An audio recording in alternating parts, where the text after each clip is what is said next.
Hello, and welcome to Roll for Question, where a veteran DM offers to answer questions you might have about Dungeons and Dragons. And in the meantime, I'm going to work on my intro adventure here, The Eruption of Wormgate. Last time we left off in the middle of finishing up Chapter 3. I ran out of time, went way over time on doing these last two rooms. And then I set myself the task of going through this whole thing, editing it. That's generally a not long process, but it takes a lot of thinking. It's a lot of like, oh, could I have worded this better? Maybe I should put this down here. That kind of stuff. It's a very brain power intensive task, but has to be done. Got to clean things up. Got a lot of like this. We can clean this up. Got to clean up this themes and palettes and these to-dos. Got to clean all of this stuff up. Get this looking presentable. Hopefully shrink it down a little, because this is okay. So chapter 1 is 10 pages, and chapter 2 is 4 pages, and chapter 3 is 9 pages. That's a lot of pages. A lot of pages for what is not that much of an adventure, but we clean it up. Hopefully we get that page count down. Get something a little more compact, something a little easier to run. Should be good. Okay. Room 11 and room 12 are the two rooms, I believe. Let's look at them on the map. Room 11 is this pile of ash. There's a bunch of mold in there. That mold is very cold. It absorbs heat, and it grows rapidly with heat. And it is in control of some zombies, so it uses the zombies to defend this room. And then room 12 is the fire salamander hive. I don't think I had anything planned as far as that goes. Like, there are fire salamanders there. Cool. If you want to explore it. What did I write here? Okay. Tunnels have rougher texture to them. Blah, blah. There's scaly four-legged creatures. There's a colony of fire salamanders here. So we do need to write down how to express that to the DM. Like, there's probably like 16 to 24 fire salamanders in this hive, including like babies. And the salamanders have a treasure hoard. Okay, so we have to decide what's in the treasure hoard, and we have to decide, can they be negotiated with? So, up here in room 4. The party encounters fire salamanders, and I believe that the fire salamanders try to shoo the party away. So they're not, like, murderous, but probably they don't try to communicate. They try and shoo the party.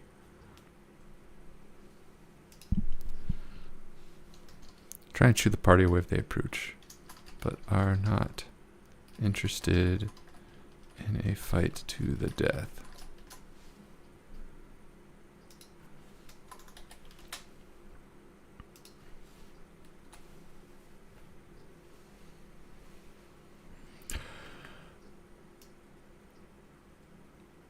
If the party gets here, the fire salamanders are probably going to be even less willing to communicate, but also more desperate.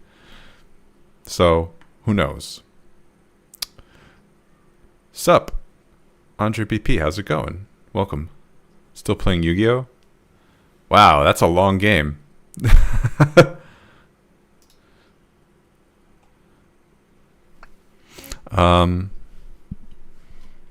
Before we get to room 12, we got room 11 to do. You feel an uncharacteristic chill as you enter this room.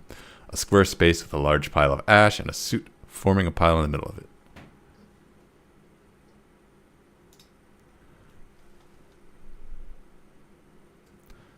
Walls and ceiling appear to be covered in some sort of brownish mold. There are 3 equidistant paths from the room, including the room you came from. You immediately feel a blast of cold.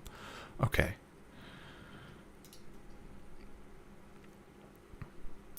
The ash room, the volcano elementals make an effort to keep the hot room clear of any mess by moving it into this room. The room is additionally a host to a brown mold. That's the one that eats heat. And it is in control of several corpses and their loot, which is used to defend itself with. Okay, so we need to grab these zombie stats, I believe. I already have those. Because the cursed ghast summons zombies. So let's put 3 zombies in here.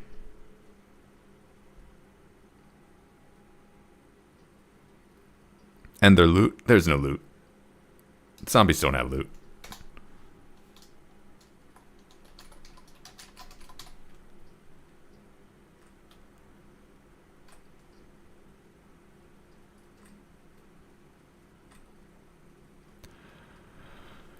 Okay, so I was getting combo for 3 days.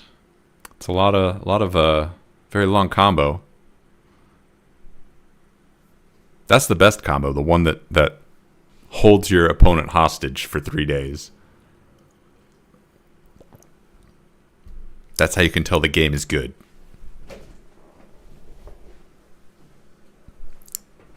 A game you can't quit. Okay, so we gotta flesh this room out a little. This ash, there's a pile of ash, and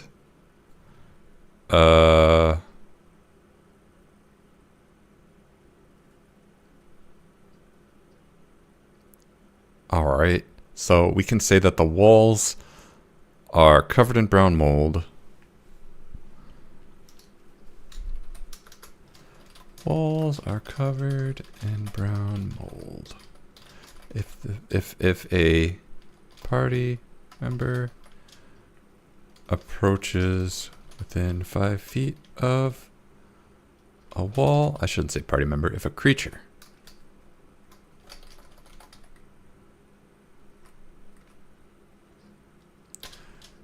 they take 1d6 cold damage.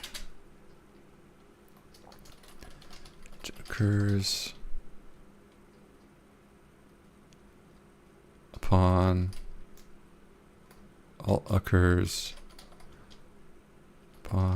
entry and exit.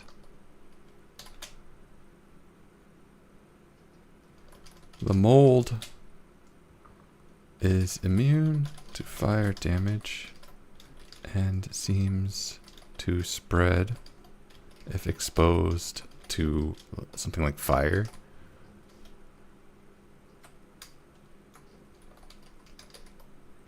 Rapidly spreads if exposed to fire. I think I'm describing brown mold. Like, that's an actual thing in the game.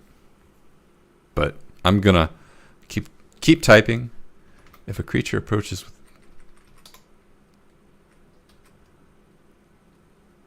gets within 5 feet of a wall. If a creature gets within 5 feet of a wall, they take 1d6 cold damage. This damage occurs upon entry and exit. The mold is immune to fire damage and rapidly spreads if exposed to fire. If it takes any other damage, it activates the 3 zombies hidden in the ash pile, which come attack everyone without discrimination. Without... What is your favorite spell? Well, it depends in what context. Like, my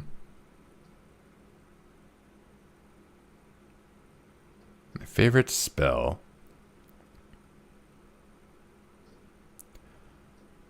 I think I'm gonna go with Bless. I think Bless is my favorite spell because of just the journey of that spell across the editions. Because in previous editions, it was very, very basic. It was a +1. Very uninspiring. And even in editions where there's no concentration and you can cast as many spells as you want, people would probably not cast Bless anyway. And now look at it. It's like everyone loves Bless. Who doesn't love getting Bless? Evening Art, how's it going? Hey, Timothy. It's going well. It's actually really cold today. And it's going to be cold for quite a while. And that sucks. But other than that, it's going well. It's going well. I'll make D&D my new obsession. D&D cannot replace Yu-Gi-Oh! I think you need a card game to replace a card game. D&D can replace RPGs, but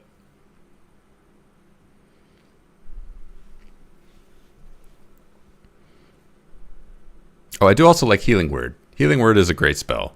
It's a spell that I hate, but it's also a spell that I love because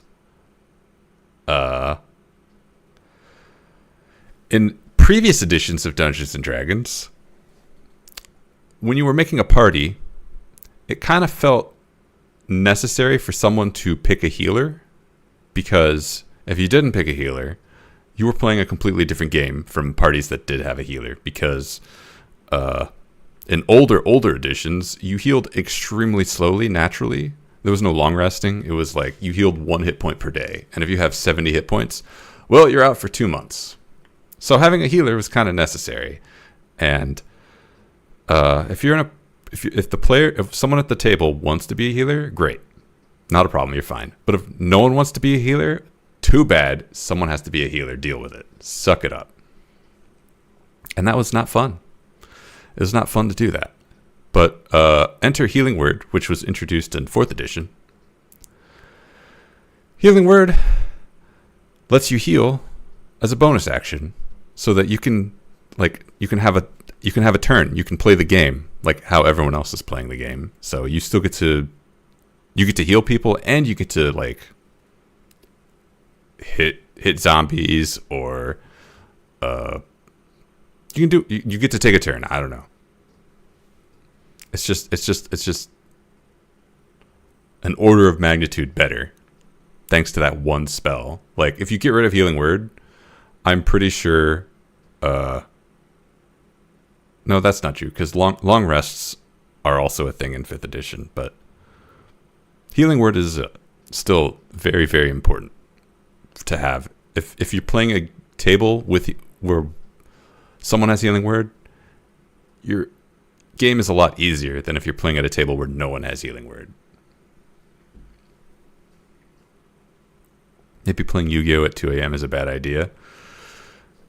That's only something you can judge. I mean, it also depends on, like, is 2 a.m. Late for you? Do you work the night shift? Do you work an evening shift? Because if you have to get up at like 6 a.m., then yeah, playing anything at 2 a.m. is a bad idea. But if 2 a.m. is when your work shift starts, then no, it's a great idea. Depending on what your job is.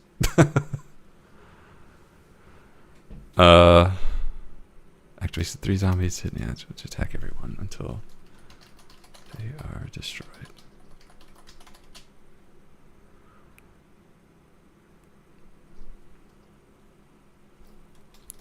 Within the piles.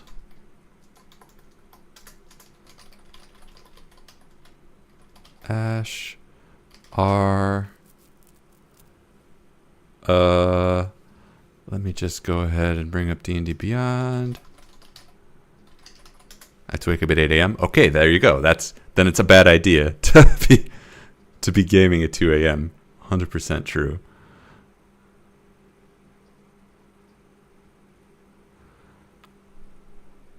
Free rules, because I need to find some random things to put in this ash pile. Adventure gear. Let's put an intact explorers pack.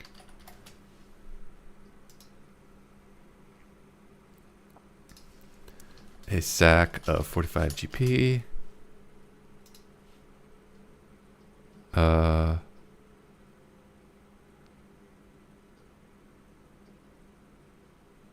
A magnifying glass? That's fun.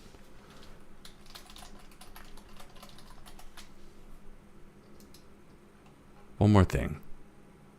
Something silly. Oh, we could put a scroll in there. We could be putting scrolls into everything. Ooh, I like that. We could get a scroll of... What's a spell? What's a first level spell?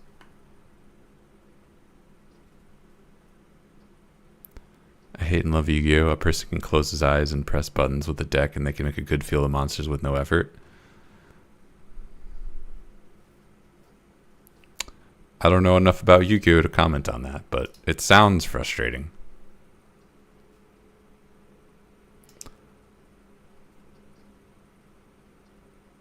Hey, you know what?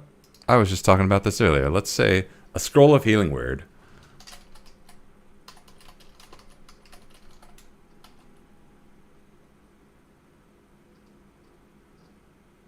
Or, no, a scroll of bless, actually.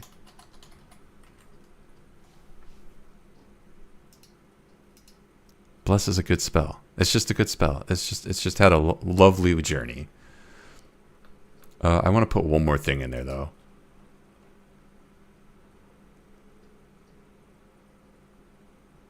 A bottle of perfume.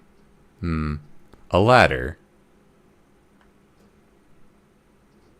A grappling hook? A book.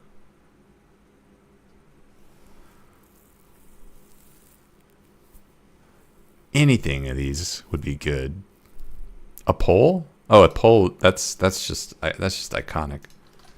And a 10-foot. If you find this, you probably should have been using it already. They can be with 10 minutes and an investigation check.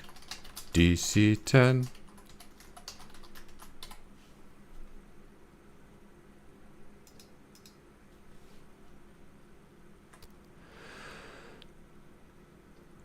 All right, I think that's all we need. We've got the mold. The mold is... I should include, like, if the mold takes 10 damage, the mold can be cleared with 10 damage of any type other than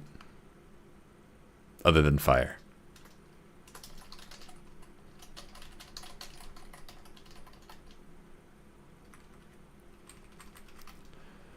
So the mold is immune to fire damage and rapidly spreads exposed to fire, gaining temporary hit points equal to the fire damage taken.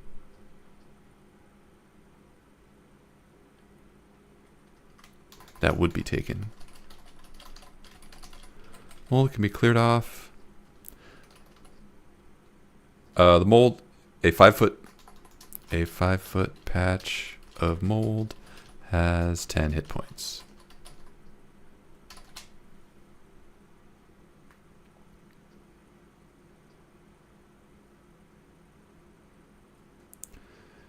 And it's not difficult to... I don't know. That's all I'm going to say. So there's mold on the wall. If you get near it, it'll do cold damage to you. You hate that. So you want to destroy the mold. How you do that is up to... I don't know. Can be 10 points of slashing with 10 slashing damage.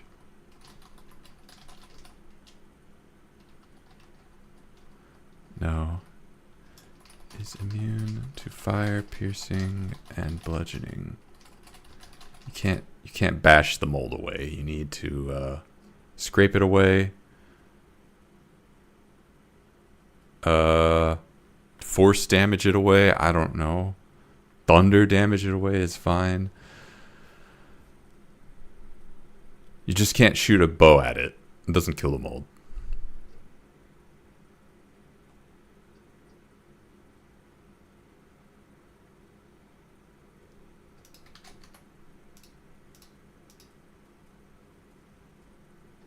Okay. I think that's all we need for that room. The final room. These rooms have a rougher texture to them. They're carved out by claw. The main corridor here is a honeycomb of many smaller crawlways. Each one, we can say that these crawlways are 2 feet tall. Crawlways, 2 feet tall, and the party, a party will need to squeeze, crawl to pass through them.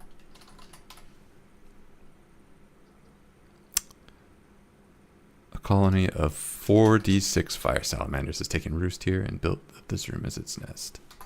It has tunneled out quite a bit of the room to make space, and there are young here. Fire salamanders are distrusting of the party, but not necessarily hostile if they show the proper respect.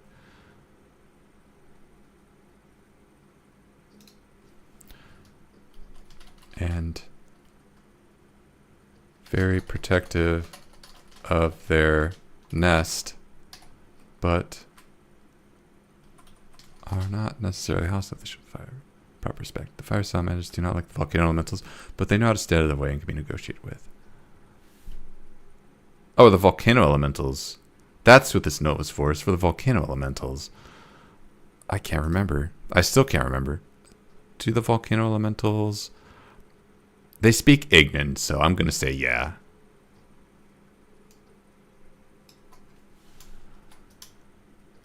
The fire salamanders have a treasure hoard. Let's come up with some items.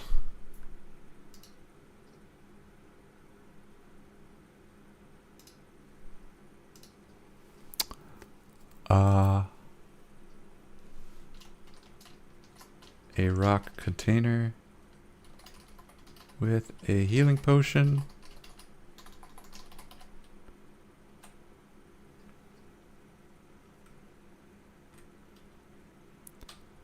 Let's make it special. Let's say there's 3 servings of healing potion inside.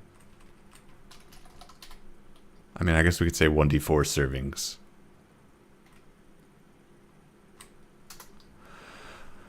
Okay, 3 more items. 2, 3, 4. Because this is a lair for fire salamanders. They might have some sort of fiery magic item.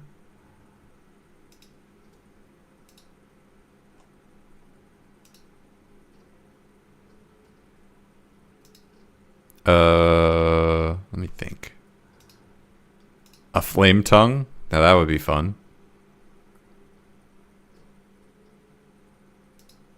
I'll go with that. I'll go with that. A flame tongue longsword.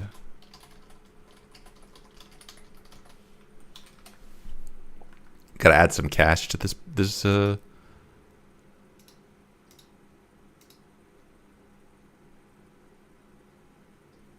coins. I don't know what I'm expecting. I don't think there's any rules for layer loot in the basic rules. I think those are in the DMG. So I'm not going to find what I'm looking for here. I need to go grab my book, and I don't want to read a book. Not right now. 1d4 times 100.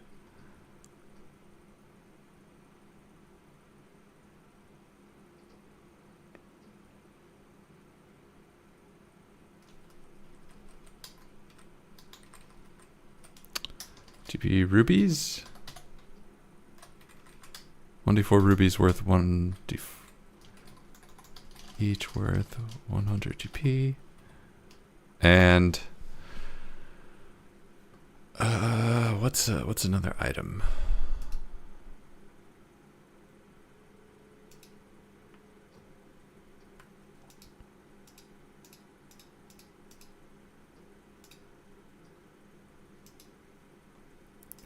Let me look at the fire salamanders. What do they got? They got a bite, they got a claw, they got a fire breath. Is there a potion of fire breathing? I know there is. It's not here, though.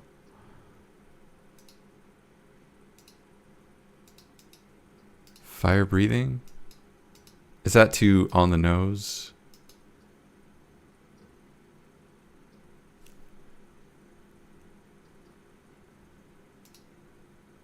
Maybe something more random.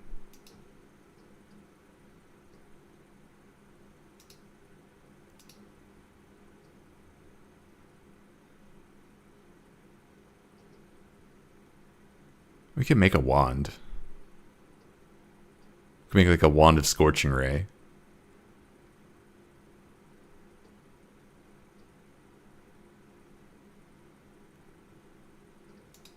I think I'm okay with that. Wand of Scorching Ray.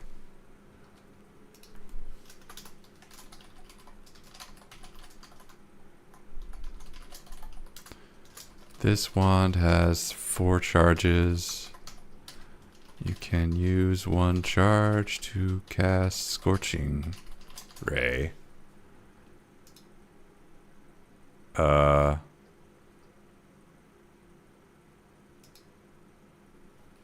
2nd level.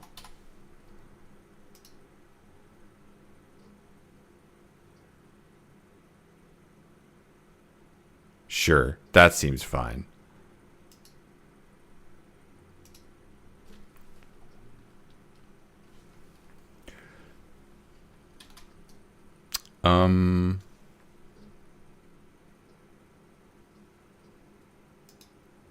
Wand.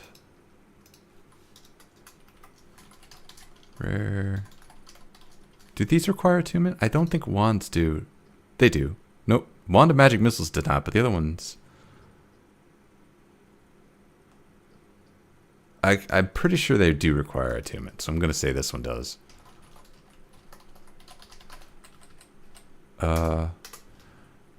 At this wand recharges, 1d4 charges at dawn. If you use the last charge, roll a d20. On a 1, the wand crumples into dust and becomes useless. Cool. This is a really lame magic item because the fire salamanders are immune to fire and the volcano elementals are immune to fire. So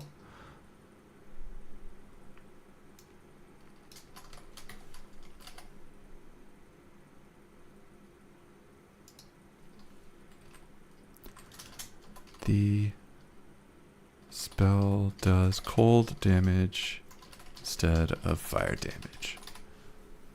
Boom, fixed it. We're the best designers ever. All right.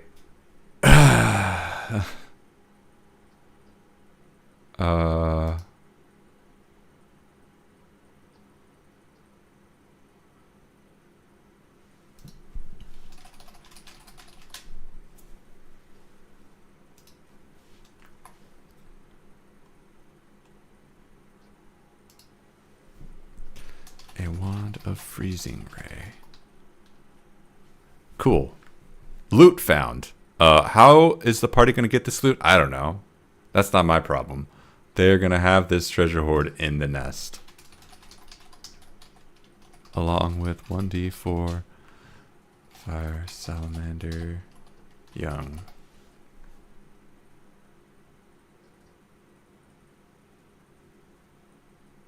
Okay. That's room 12. Now down here, I wrote one of the volcano elementals in a random room from 1 to 12. Digging out a new dungeon. The other two are just collecting random things in either room 6, room 10, room 12, or are tidying up room 11 or 10.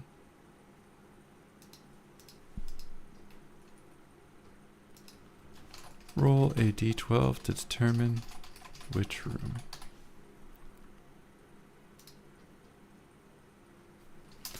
You can use a d4 to determine which room these elementals And then I need a table. And I don't have my template. Let me see if... I know I have a table in one of these chapters. Let me see if I can copy from there instead. There it is.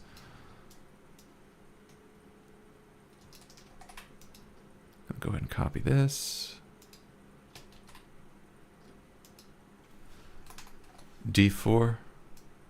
1, 2. Oh, shoot.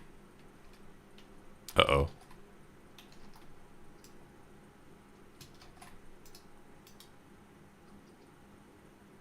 How do I insert more table? I figured it out.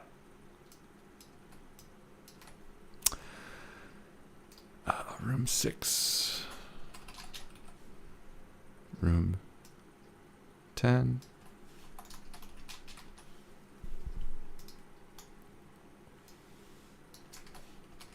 Room 11, room 12.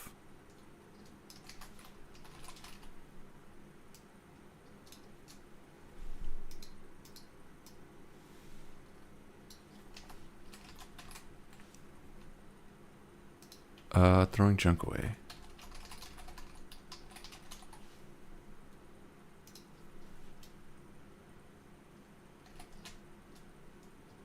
Tidying up the room.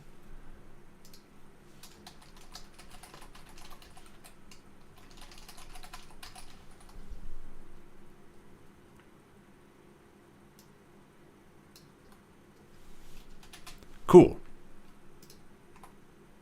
That's a little better. After that, the party, once the volcano elementals are defeated, the party can return to Farm Rock. Oh my goodness, that's still here? Wormgate. And receive congratulations from the village. Oh, I put a block text here. The party gets paid. I don't know, they hit level 4. End of campaign. Cool. Was there anything else that I needed to add? Let me just look at the map real quick. Yep. That looks good.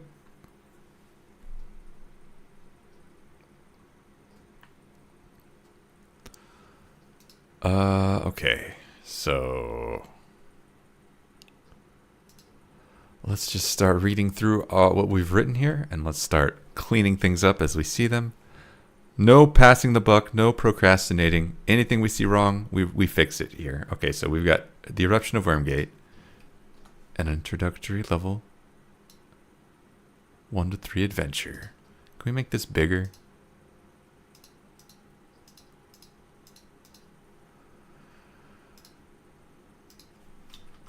Huh. All right. Why is there all this extra white text now? That's fine. Okay, let's move this down. The civilizations of Noceron have a vested interest in keeping volcanization of the plane in check, and they hire mercenaries to stop new ones from forming. The adventuring party is hired. Okay, so I need to reword this.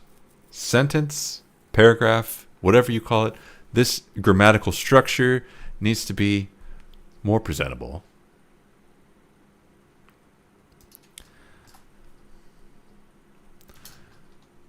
The adventuring is hired as mercenaries to stop the Wormgate from succumbing to a terrible fate.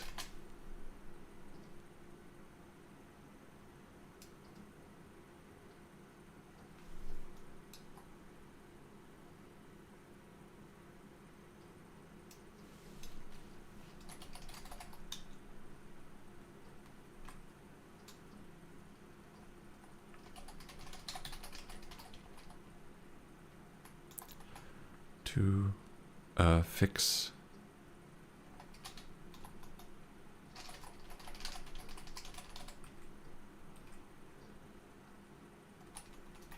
Okay, the party is hired as mercenaries to stop the village of Wormgate from succumbing to a terrible fate. The civilizations of Noceron have a vested interest in keeping the volcanization of the plane in check, and they regularly hire mercenaries to stop in response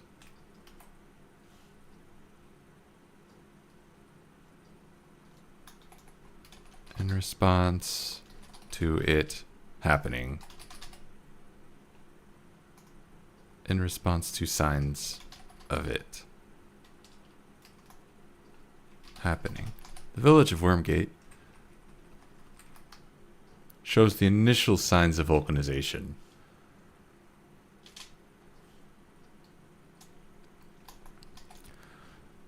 Regular earthquakes.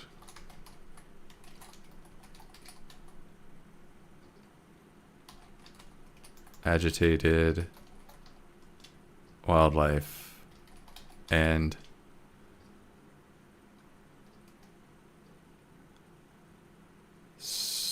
distant smoke. Distant plumes of smoke. Oh, no. The smell of brimstone? Is that what we said?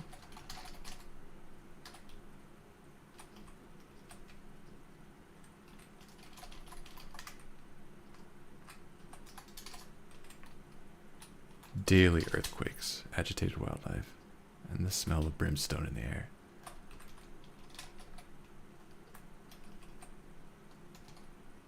Rising smell of brimstone in the air. Volcanization is the process by which a piece of normal land turns into a volcano.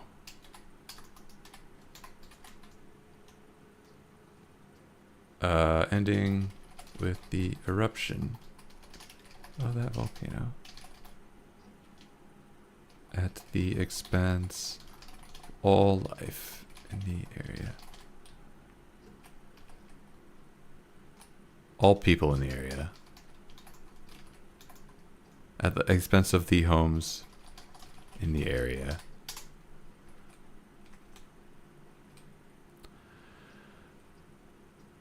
The adventuring party has been Steelbone Mercenary Guild has hired the party.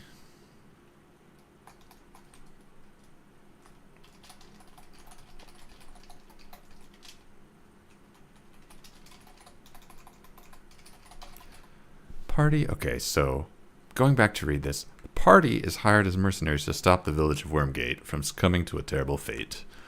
The civilizations of Noceron have a vested interest in keeping the volcanization of the plane in check, and they regularly hire mercenaries to respond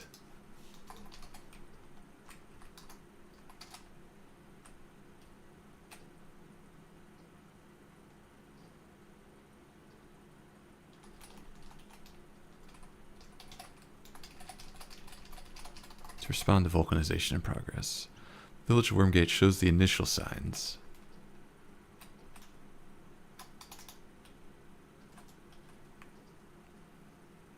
Daily earthquakes, agitated wildlife, and the rising smell of brimstone in the air.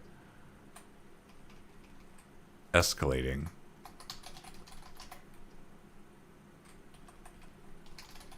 Permeating the air. Cool, those are some words. Volcanization, blah, blah, blah. The Steelbone Mercenary Guild has hired the party in the video offer payment. Chapter 1 begins.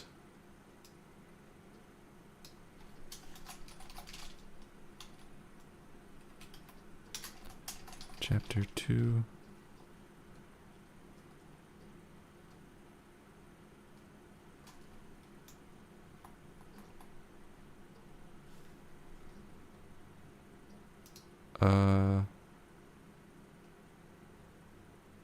No, maybe I should say adventure. The adventure opens up with volcanization is catalyzed by the presence of volcano elementals that have traveled from another nearby volcano. They manipulate the earth to encourage the formation of a volcano.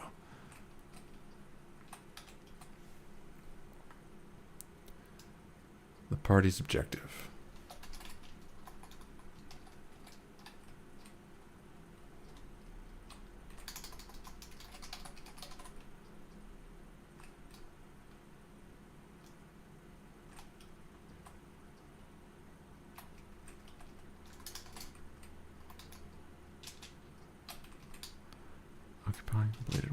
the nearby.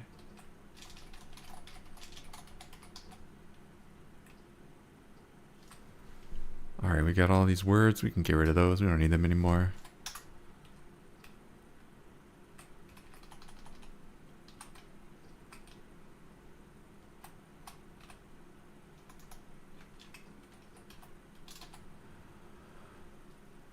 Okay.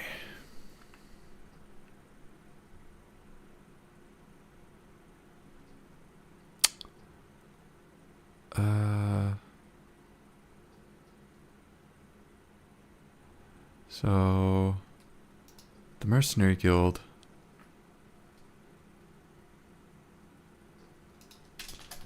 Mercenary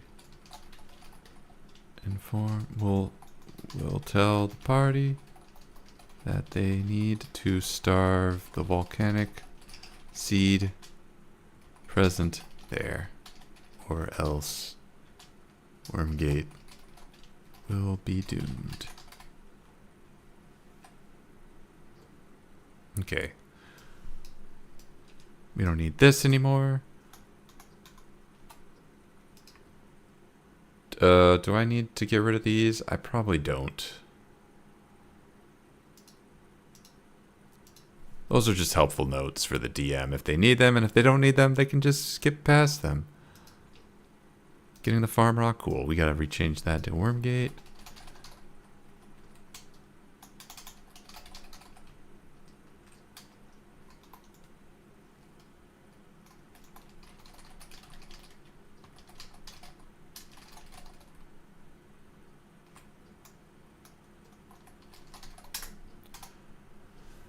Maybe I don't need any of this intro stuff, because these are all notes that I remember using to outline the actual chapters. It's fine.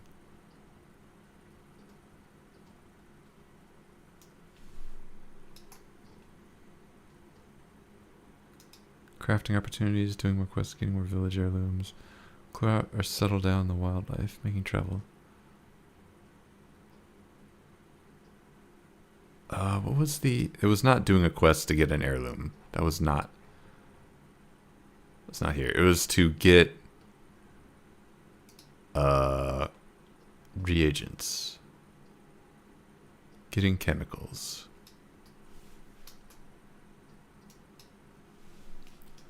Getting paid.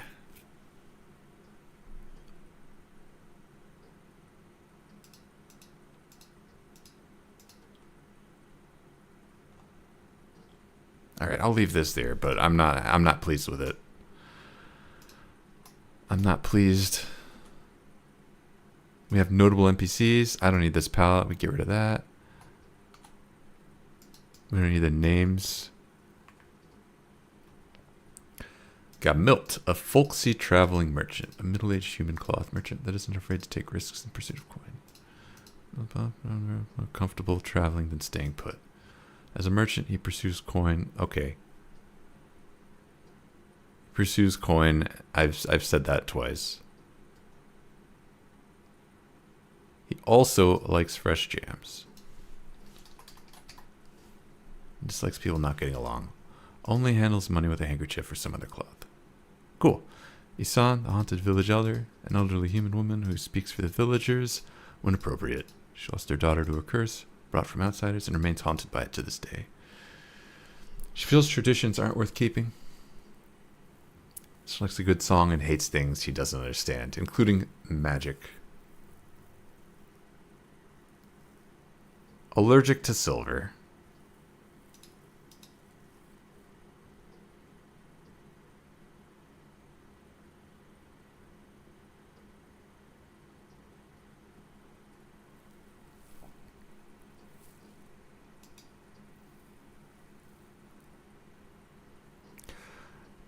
She's allergic to silver and will go into shock. Let's say she will drop to 0 hit points.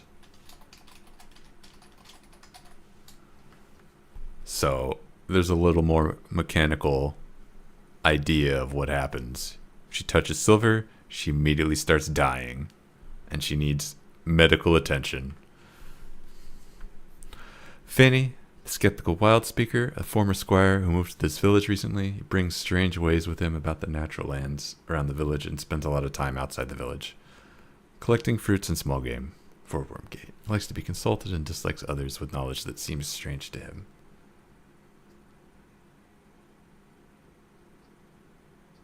Let's say dislikes others that know things he doesn't.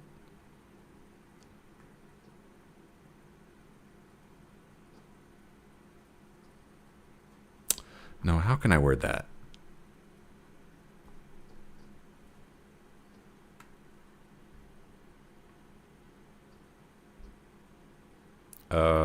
Dislikes others who seem educated but disagree.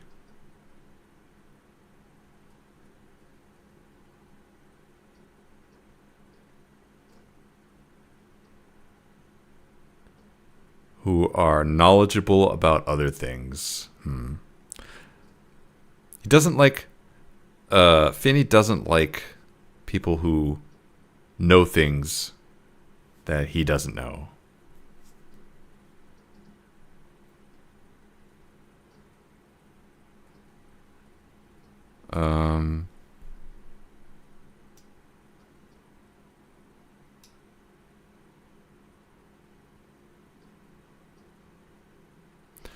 Dislikes others who are smart, but don't have the same knowledge as him. Who are knowledgeable. No, oh my gosh. This is a terrible point to get tied up in the exact wording that I should be using.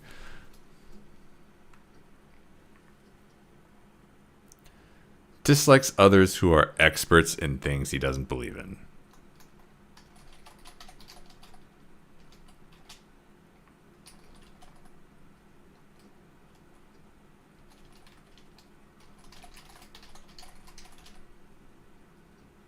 No, we can word that better. Dislikes others who are experts in things.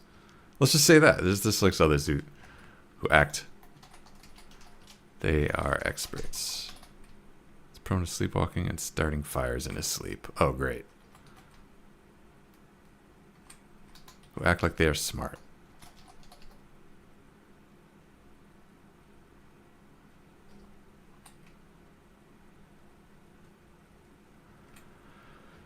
Man, that wording got axed. Knowledgeable about things that they're... No, he just dislikes people who act smart. Who act smart.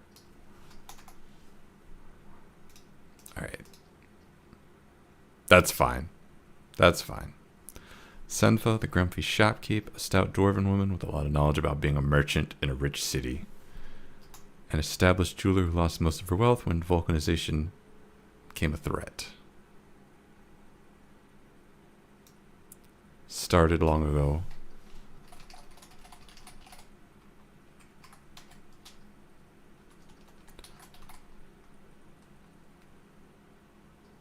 She moved out to Wormgate to escape with what she had left. She's upset with outsiders, viewing them as gears in a corrupt system. She likes fine things in good order and hates scarcity. Has 2 zombies as laborers. Zig, gold-scaled dragonborn, the weathered miller, feeds the village, works tirelessly and often during the night, and is constantly sleep-deprived. He overproduces bread, and a lot of food ends up with Finney and given to the wilds. Only eats raw meat, anything else makes him sick.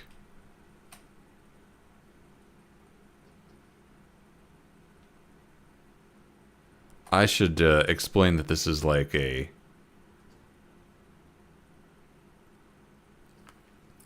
This is like a medical condition. Has a medical condition to where anything else he eats. Eating anything else makes him sick. Dislikes being idle and seeing others be idle.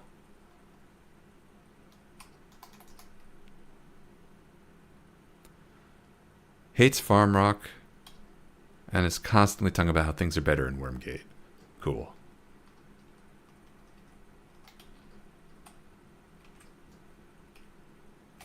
Barda, the jaded, dubious guild liaison. Grayish-skinned tiefling woman, usually wearing a vest with several guild emblems emblazoned onto them, including the Steelbone Mercenary Guild. Well-dressed, lives in a fancier home, maintains correspondence with various guilds and keeps records. She resents being sent out to the village here by the guilds, and she has been in this village long enough to develop a distaste for guilds in general. She doesn't care what anyone wants and won't commit to doing anything. She likes hearing about others who are dissatisfied with guilds and also likes fancy clothes and good ale. Dislikes animals. Alright.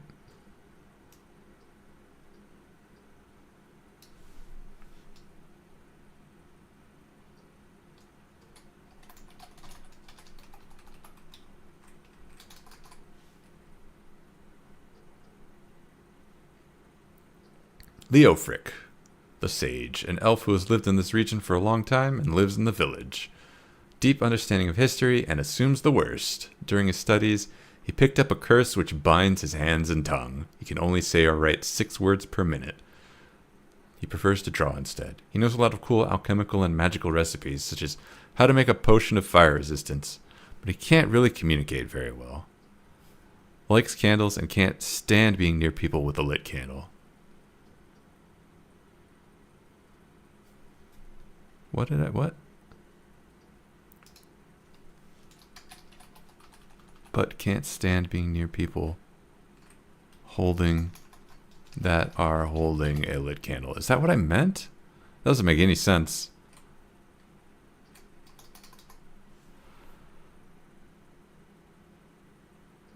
If he doesn't have a lit candle when around someone, he feels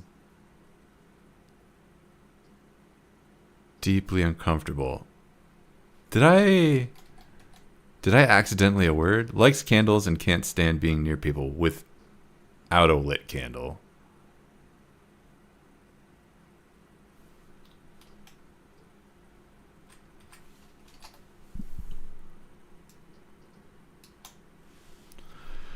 How about that? Likes candles and can't stand being near people without a lit candle. He's missing a left ear, lost to a direwolf. Demay, the proud bridge engineer. A grizzled half-elf who is a retired bridge engineer. His knowledge is antiquated, but he is responsible for both bridges to Wormgate, and is proud of them. He reads books to the village every night, and has a catfish named Brill. Hold on.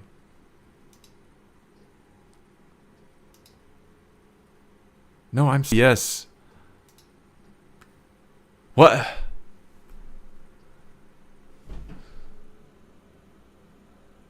This stupid thing.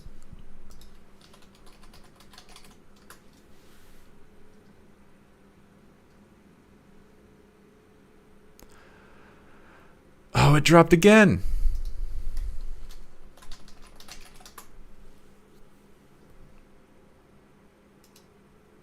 No, I definitely am still connected to the internet. Hold on, I can prove it. Okay, not by that though. This is not proving anything. But if I go to like here. Oh, maybe I'm not. Nope, still connected. Where's...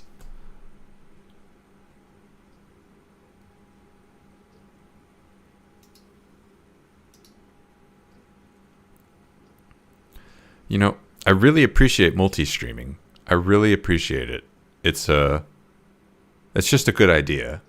But these problems have been cropping up ever since I started multi-streaming. And they're really making me doubt whether or not I should be actually streaming to YouTube or if I should just stick to Twitch. Well. Anyway, we've got Jandar here. Cheerful innkeeper. Youthful big human with a thick beard and is always smiling no matter the situation. He manages the inn in Wormgate and is always singing something. He likes to ask about how things are in Farmrock and dislikes secrecy, subtext, being subtle.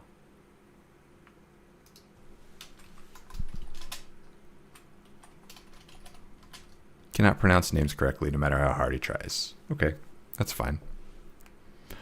Do I need to explain this protective spirit? That's the thought that I had a moment ago, and then I lost it. I probably do.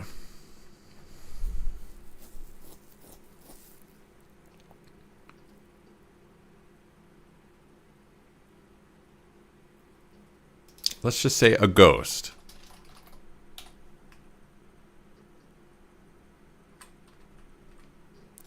No one else knows about it. Cool. That was easy. If you want to know more about it, just go look up Ghost in the book. Is Ghost in the book? Is Ghost in the basic rules? I don't think so.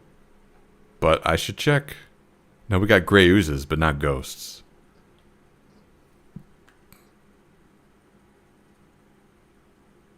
We got gelatinous cubes. That's the closest we get to ghosts. Alright. Merwin, a reclusive elf who has a home in the village, but lives most days in the wilds. She provides protection for the village from the dangerous animals with her bow, including keeping a watch on Finny. She doubts most of the folksy rituals anyone does work.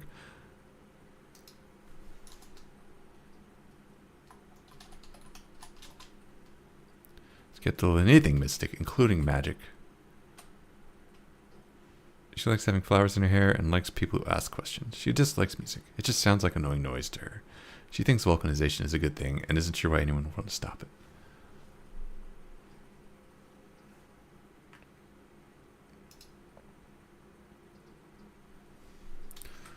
Volcanoes are natural, after all.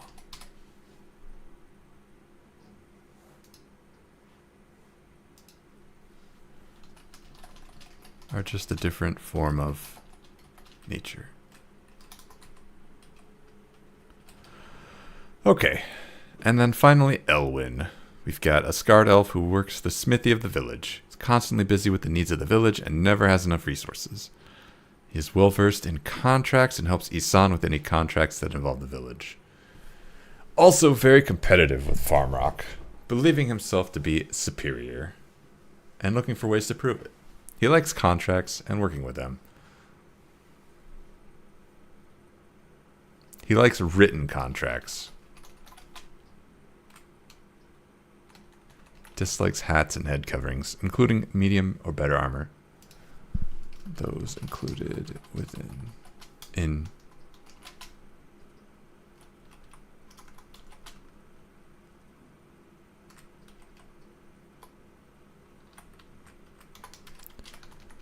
he sees them as disrespectful. He's always eating bread. Okay, let's try again. A scarred elf who works the village smithy. He's constantly busy with the needs.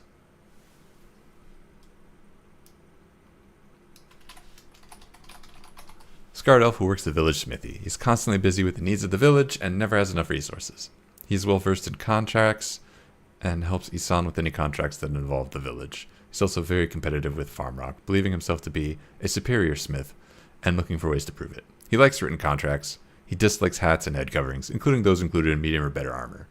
He sees them as disrespectful. He's always eating bread. Alright, and then we got a bandit leader of the, I gotta name this right now. I'm gonna say Cat's Bite. Bandits. Baroness Eloise, a local noble who wants to take control over Wormgate. Volcano elementals, here's some names. I don't particularly want to touch those. Names of volcano elementals. Just leave those there.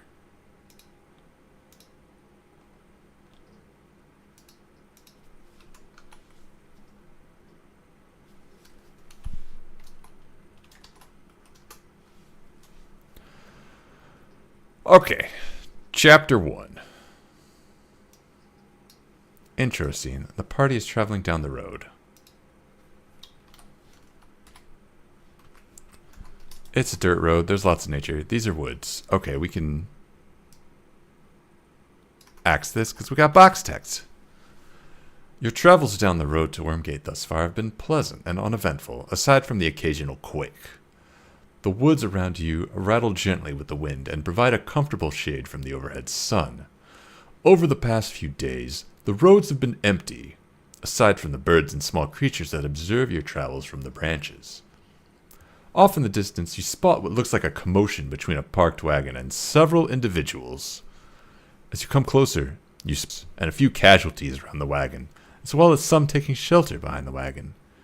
This looks to be banditry in progress. Everyone's attention seems focused away from you at the moment. What do you do? Okay, so the party comes across a traveling merchant and a standoff with some bandits. Has come across traveling merchant and a standoff with some bandits. They're 60 feet away. Traveling merchant has a bodyguard. See the guard stats in Appendix A. And there are 2 other dying bodyguards that have been shot and pooling blood on the dirt.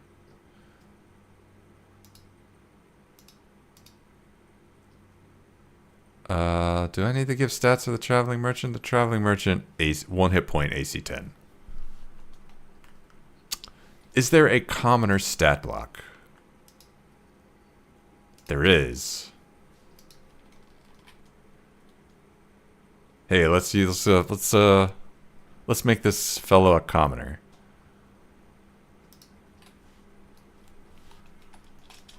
Let's see, commoner. Stats in Appendix A.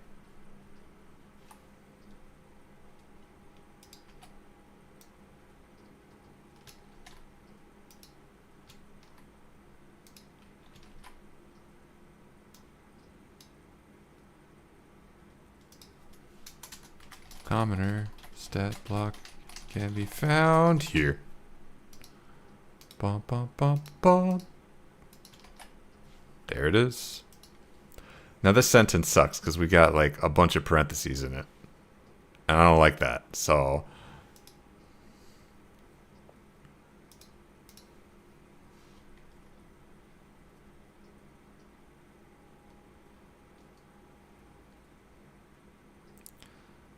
traveling merchant has a bodyguard. See the guard stats in Appendix A. What if we just say like the commoner? No,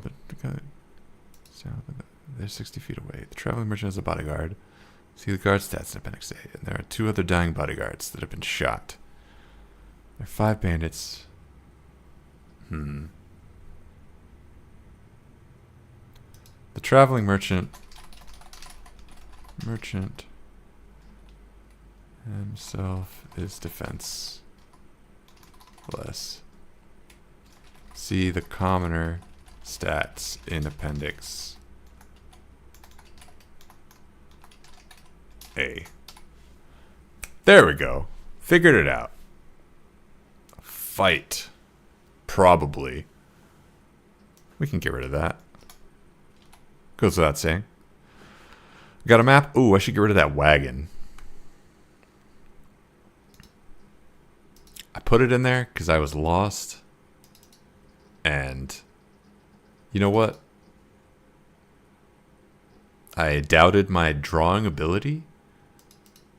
And I really shouldn't have. I was able to draw. That's a wagon. You don't need the text to see that it's a wagon. All right. What map? What did I name this map? Bandit Camp? First map. I named it First Map. Smart.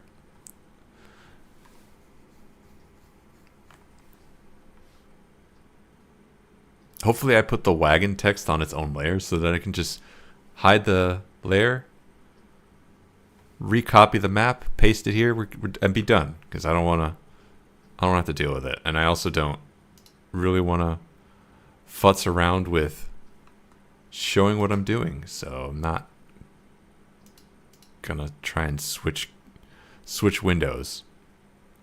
Someday in the future, I should set up OBS to stream my monitor and not just like a window, so that I can more easily show off like what am I actually looking at. But I do not have that set up right now.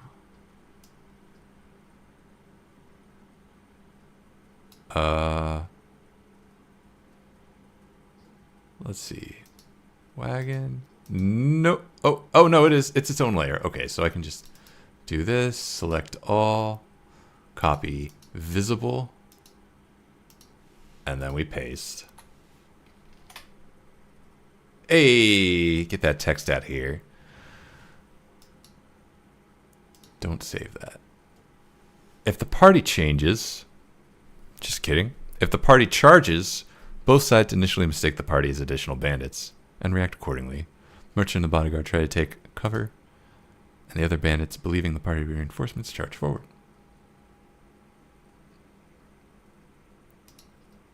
Bandits realize their mistake once a PC attacks a bandit or at the start of the second round. If at the start of a round at least one bandit has died, the rest will retreat. Otherwise, they try and loot the merchant's wagon, taking the most obvious valuable cargo. 2 large crates of cloth.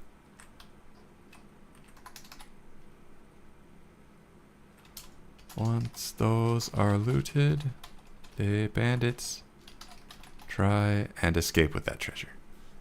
Okay, if the bandits are chased off and nothing's looted, the merchant, whose name is Milt, by the way, is so ecstatic to be saved by the party that they immediately offer each PC 1 healing potion from their pocket.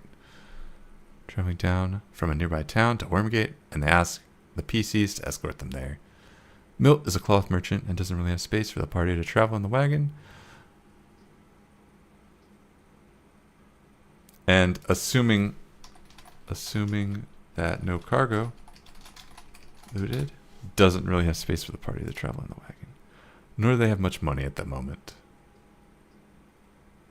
I should include an animal that's pulling this wagon.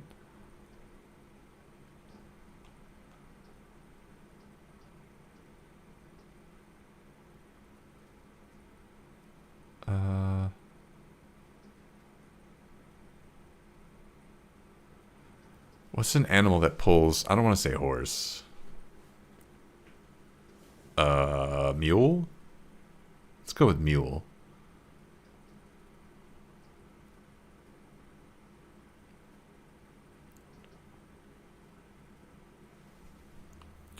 Which is pulled by a mule.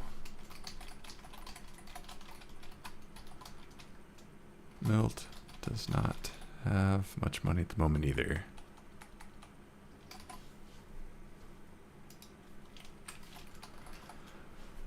There's a 90% chance that each of the other 2 bodyguards are dead when the PCs arise, otherwise they will die in 1 minute without medical attention.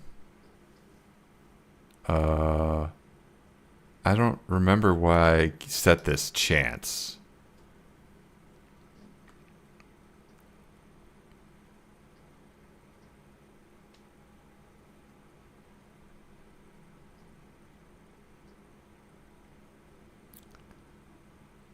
Let's just get rid of this chance. Let's say the other 2 bodyguards will die within 1 minute if they don't receive medical attention. No, there's got to be a reason. Why did I say that? Because there's 1 bandit who's alive, or 1 bodyguard who's alive, and there's 2 other ones that are dying. The other 2 bodyguards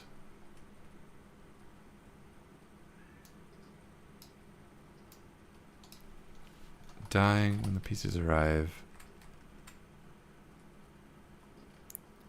perishing in 1 minute without medical attention. If they don't,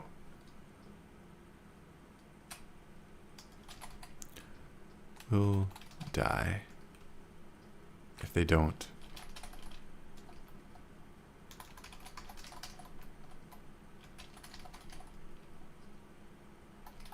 attention within 1 minute. So they can be saved, but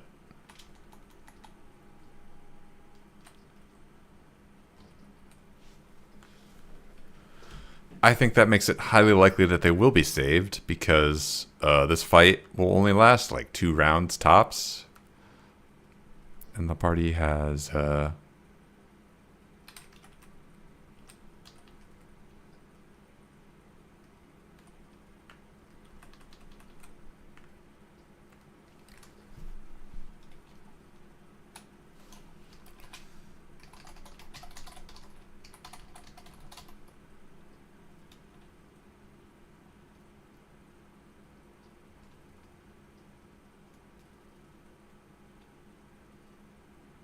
Doesn't mean we get them. Let's say instead of 1 minute. Let's say instead of 1 minute. Within 1 round. You got 1 round to save these bodyguards' life if you want to. No, we can be generous. We can say 2 rounds.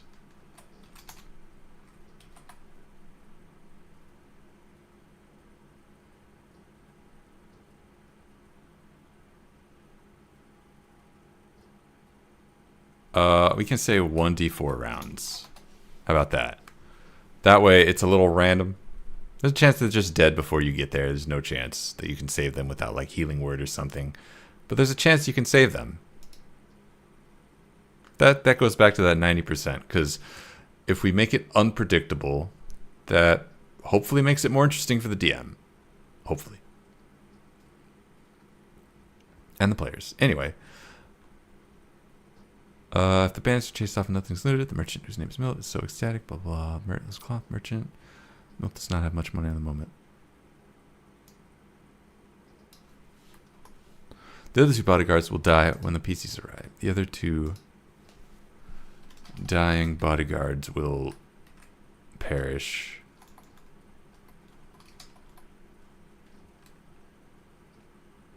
If they don't receive medical attention within 1d4 rounds. PCs arriving. Okay, first arriving. Up ahead are signs of an encampment. Oh, hold on. No, yeah, okay, that's fine. Up ahead are signs of an encampment. If the party scouts it out, it's obvious there's a bandit camp that has eyes on the road and will spot the party if they try to pass.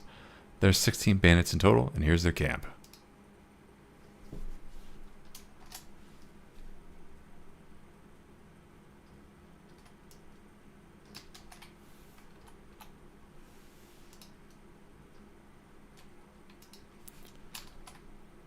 Okay.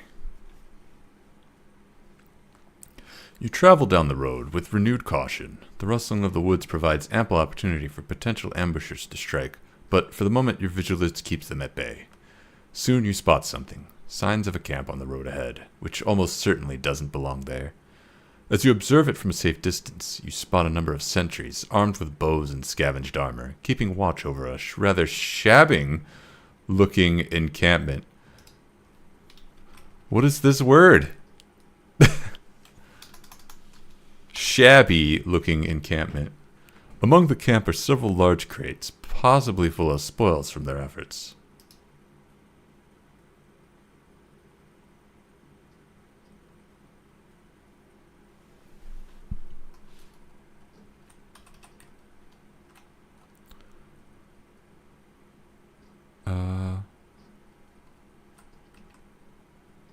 Possibly full of, what is the word when you bandit something? Steal? Ill-gotten spoils?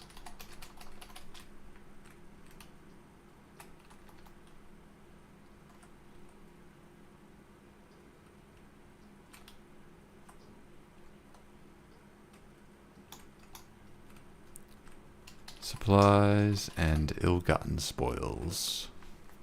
The sentries haven't spotted. Okay. Soon you spot something. Signs of a camp on the road ahead, which almost certainly doesn't belong there.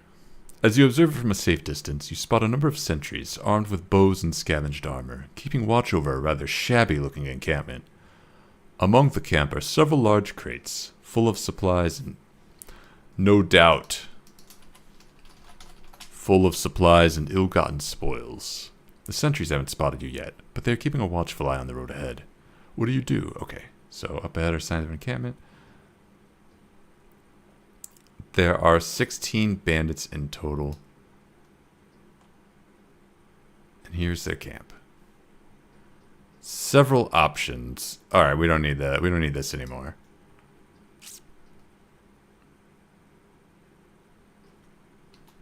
If the party tries to travel down the road, it was spotted by the bandits and attacked by all 16 at once. If they try and run, bandits will chase, and the dramatic question will be, and a chase will ensue.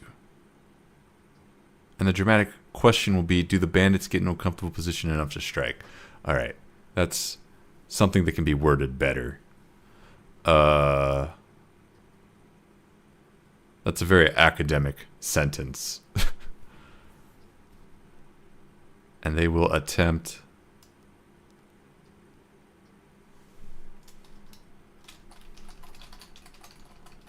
to get into a comfortable enough position to strike safely. Players can disrupt the bandits' efforts with clever movement, skirmishing, and laying traps.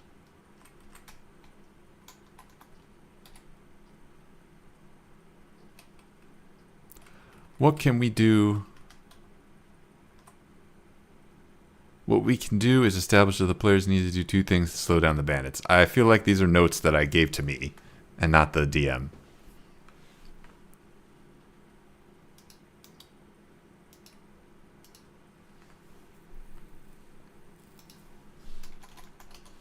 What we can do is establish that the players need to do two things to slow down the bandits enough to discourage them.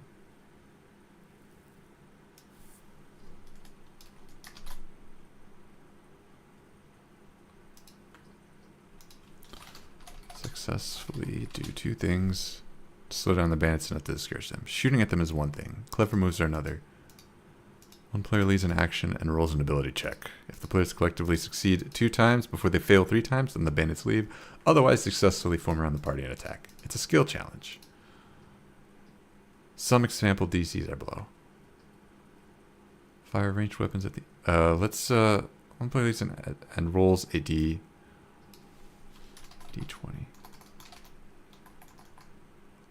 And an attack roll or ability check.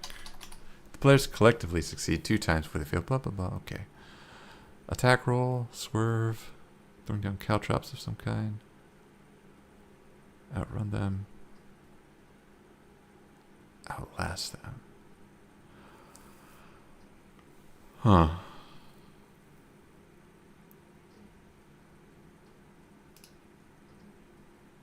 Why did I make these DCs 12 instead of 10? It makes sense that this would be 13 because that's just the AC of the bandits. But the rest of the stuff, the party potentially has proficiency on this roll. So there's a good chance they'll pass. They'll never get proficiency on these rolls.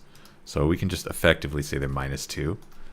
So adding a +2 to the DC makes them net -4, which I don't know why I would have done that. Maybe I'll just keep them at 10s. Maybe I did that because I felt like making them all 10s is lazy. Some example DCs below. 10. That's it. That's the only example DC. Make this one. That way I don't feel like I made them all 10.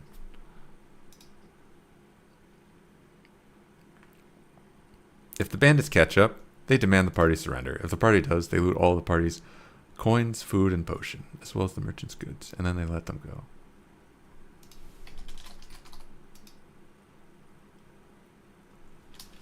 If the party does not, the bandits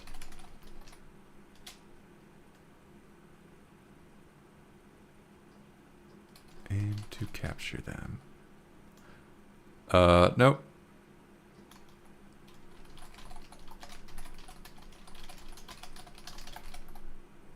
Aim to execute the party.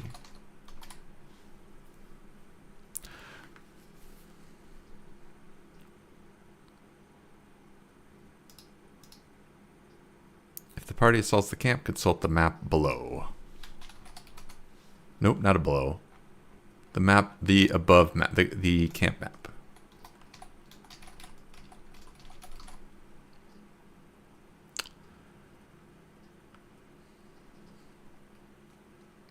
The above camp map. If the party assaults the camp, consult the above camp map. The camp is broken into 4 parts. A resting wing, a circle around a fire with a cauldron, the loot wing, and the bandit leader's tent. Is there a more better way to say that? More better? There are 4 quadrants to this camp. What is a camp? Do camps have wings? Sections? areas. There are 4 areas.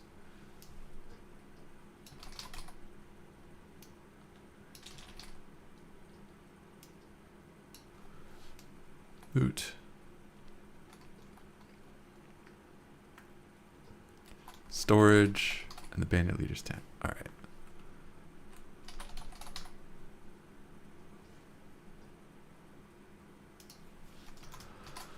The camp is broken into 4 areas: a resting area, a circle around a fire with a cauldron, storage crates, and the bandit leader's tent. The camp is big enough for 30 people. The resting area is empty. Half of the bandits are on watch around the camp. The other half are in the circle relaxing.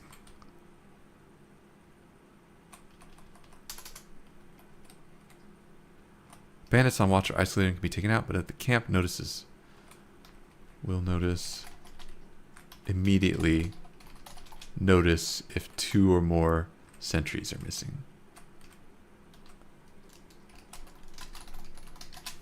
I accidentally a word there. Cool. If the alarm is raised, the bandits all start searching for the party.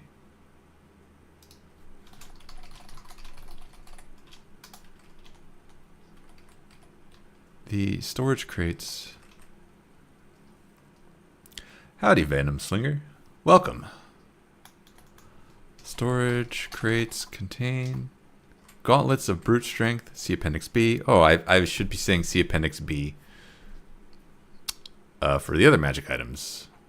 Let me do that real quick. What was the other? Potions of slightly better fire resistance. Oh, I gotta name this thing? Okay.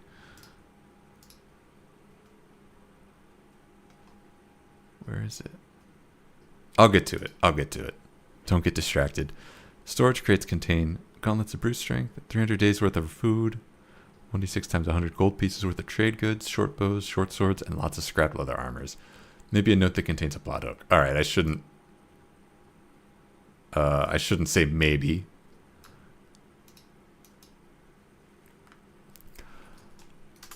Within the bandit leader's tent is a note that contains a plot hook. All right, we can't say that. With correspondence from Baroness Elios.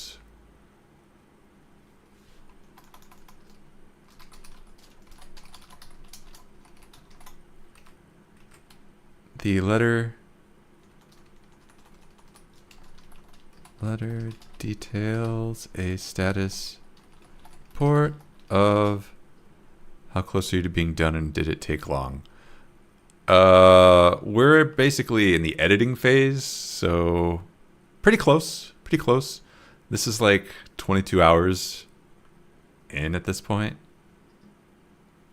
Way too long. 22 hours. Maybe more.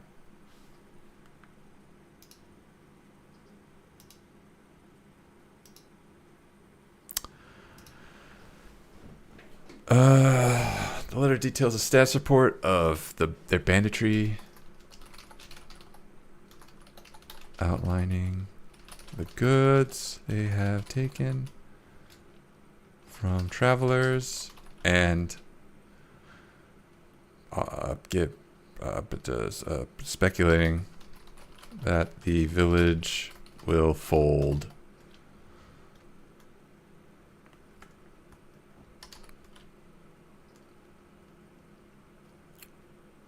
soon. The village will be in dire straits soon.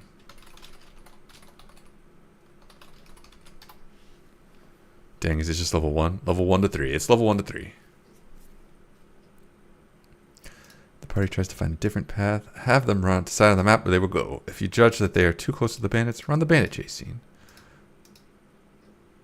If the party is far enough from the bandits to escape their notice, they are likely going to run into one of the following: a direwolf, a brown bear, a giant goat, or a lion. Hey, you know what? Nope, that's not what's on my clipboard. Give me that table. Is the table? Here it is. Copy that table. We're going to put it right here. D4. Encounter.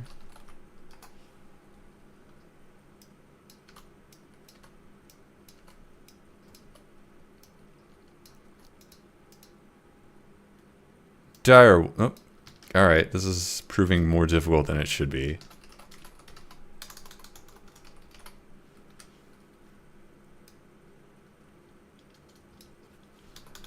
Brown bear. Giant goat. Lion.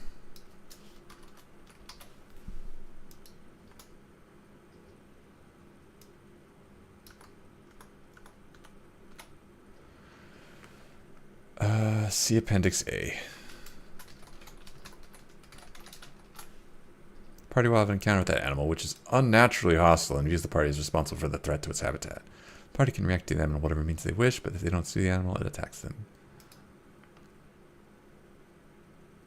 To the death. After the party deals with the animal, they must navigate to the village without getting lost.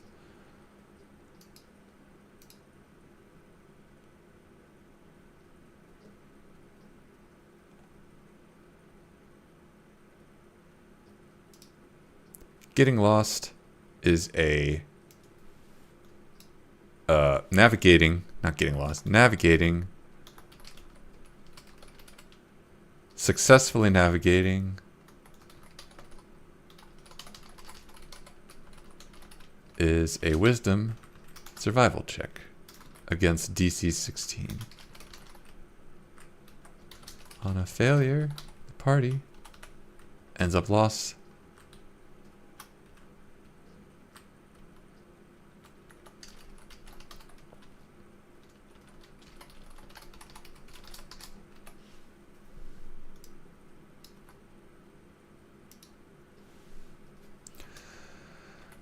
A den of 2d6 direwolves or a wandering volcano elemental.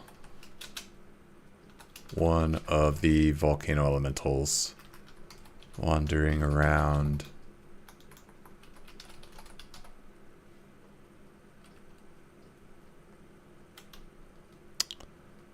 The party also loses a day to being lost. Repeat the check until each day. Cool. That is not very well cooked. So if you get lost, you're going to either encounter wolves or one of the big bads of this of this adventure. And if you get lost like 3 to 5 times in a row, you're going to keep encountering dire wolves over and over and over and over. Only once.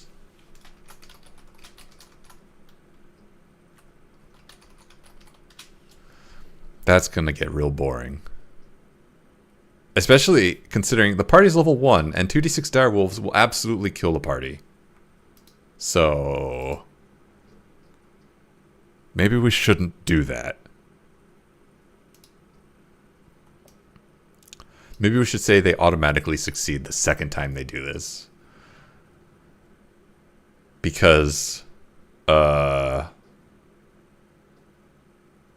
yeah, the alternative is that we don't get to play the game, and I don't know. I don't like that. I would prefer that the party just like 2d6 direwolves is punishment enough. If you can deal with that, all right, fine, whatever. You find their way. You find your way to Wormgate.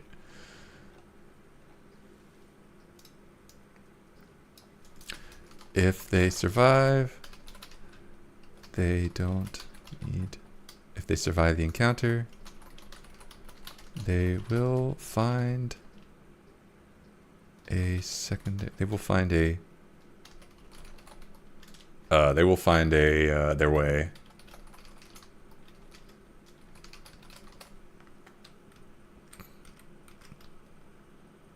Eventually, find their way to get through sheer determination. Cool. That's better. So we don't need this only once thing, because both of these are only once.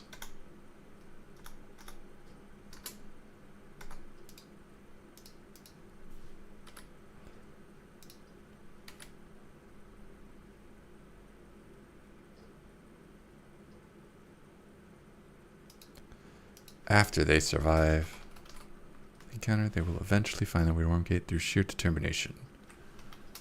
No further rolls necessary. Alright. When the party arrives at Wormgate, you travel down the dusty road. The cool breeze and fresh smells from the river nearby invigorate your senses.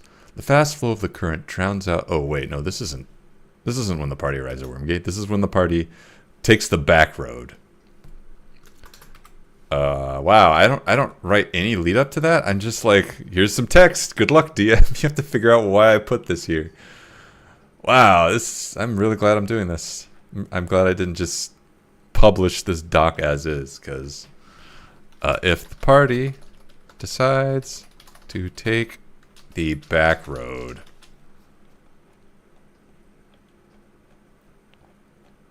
because there's a back road here that we put here intentionally.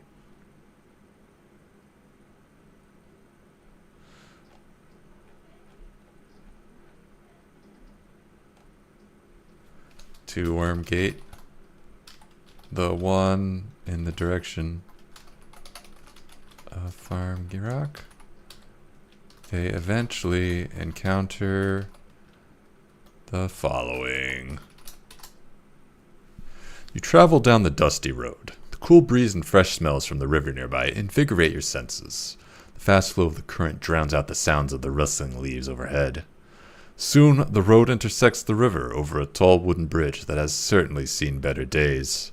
The wood looks dangerously weathered, and parts of the supports have been eroded. There are several chunks missing from the bridge, and you can almost hear it creak just from the weight of your gaze alone. Okay, the first half of that box text does not work. It's too normal sounding. Box text needs to be full of itself.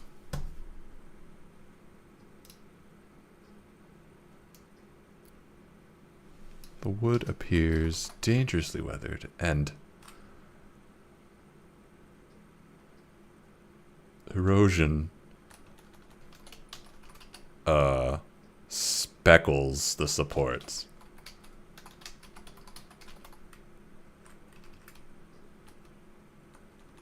Threateningly.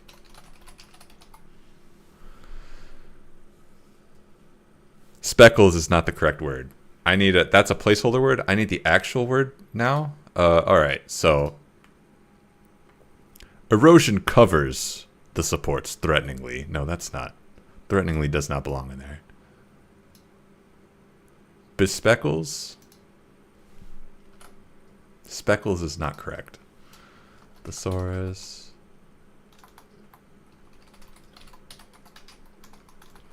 Please tell me bespeckle is a word. It is. Okay, good. Dapple? I like that. Erosion dapples the supports. Okay. What does dapple mean? Okay, what does dapple mean? But don't give me the AI definition of it. To mark with dapples. Alright, what are dapples?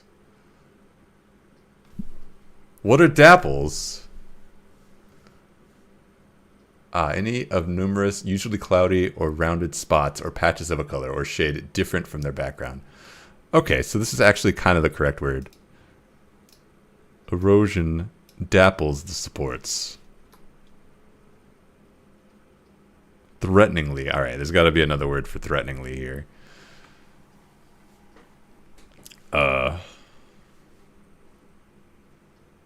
Or no, we don't need a word. This is fine. We've got enough fancy words here that I think this... Okay, let's just read it as a DM would. Soon, the road intersects the river over a tall wooden bridge, which has certainly seen better days. All right, that sentence needs help. That sentence needs help. Soon, the road intersects the river over an imposing... No.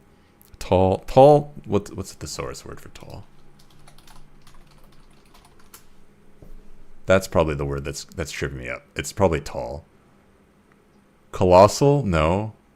Gangling? Giant? Monstrous? Big? Lofty?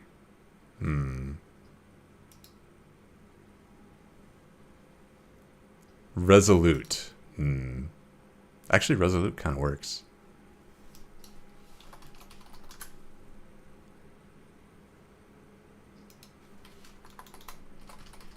Okay.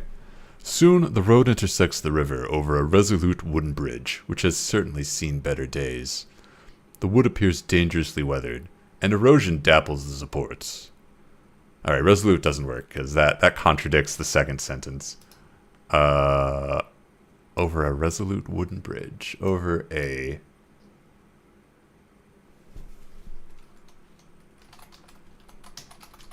What's a word? Macro scale. Jumbo. A jumbo wooden bridge. A copious wooden bridge.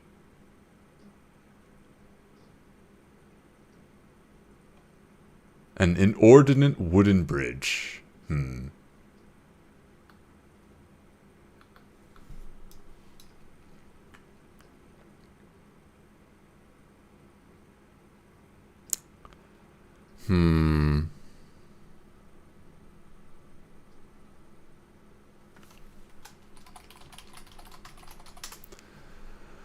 Staggering, stunning, awesome, remarkable, dramatic, stately, majestic. No, plain. Over a. Can I Google bridge adjectives? What does that give me? Oh, that just tells me different bridges. Okay, yeah, we've got a suspension bridge. We've got the towering bridge. What's an adjective for a lambda? Natural, transitory. Oh, there's gotta be a word here. Over a.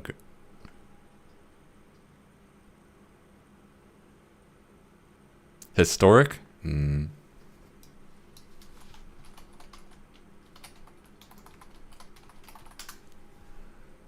Famous. Notable?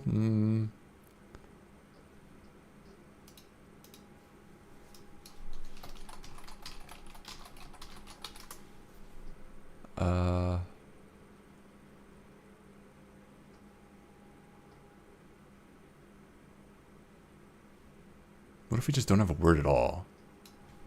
Soon the road intersects the river over a wooden bridge, which has certainly seen better days. The wood appears dangerously weathered, and erosion dapples the supports. There are several chunks missing from the bridge, and you can almost hear it creak just from the weight of your gaze alone. There are several gouges. Gouges. Along the structure.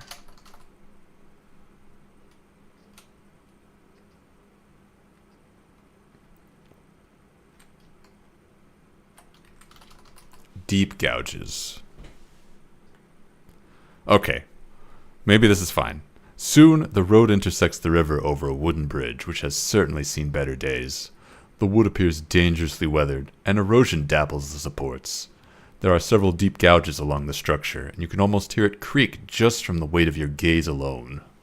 Alright, that works. I don't know why the previous paragraph was just bothering me so much, but this bothers me less, because it's got words. It's got the words. It's an alternative road over a dilapidated bridge that leads to Wormgate in a very roundabout way. Oh, what is this text doing down here? You should have been up here. The bridge is not safe.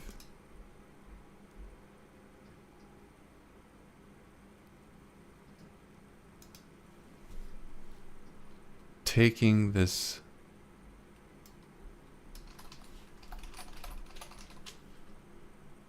adds a whole day, and the bridge is not safe.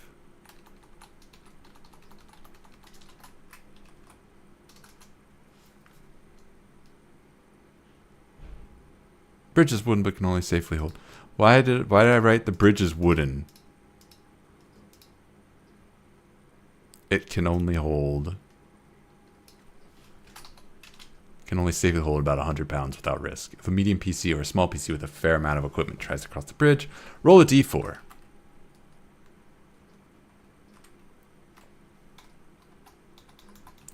For each attempt. On a 1,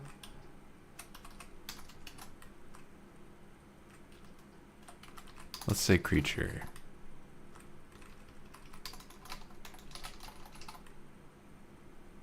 Across the bridge, roll a d4 each attempt. On a 1, that creature damages the bridge and may fall into the water. They need to make a dexterity saving throw against DC 13, and if they succeed, roll another d4 to see if their recovery damages the bridge, causing them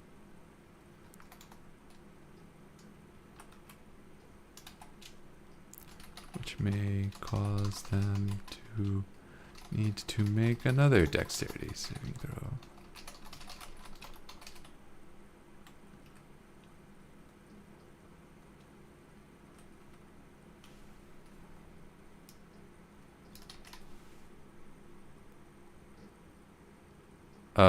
I should say here what happens if they fail.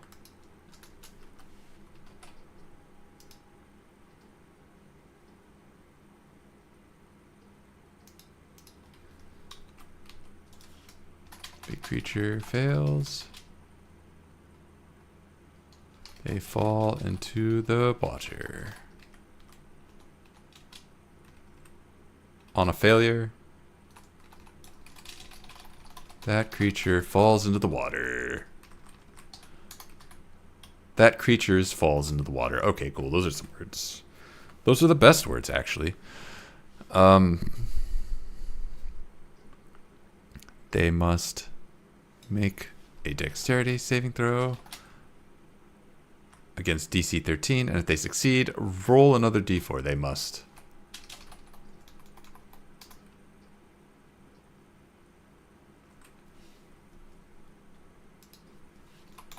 The creature falls in the water. Okay. Roll another d4 to see if their recovery damages the bridge, which may cause them to make another dexterity saving throw. On a failure, the creature falls into the water. If they fail,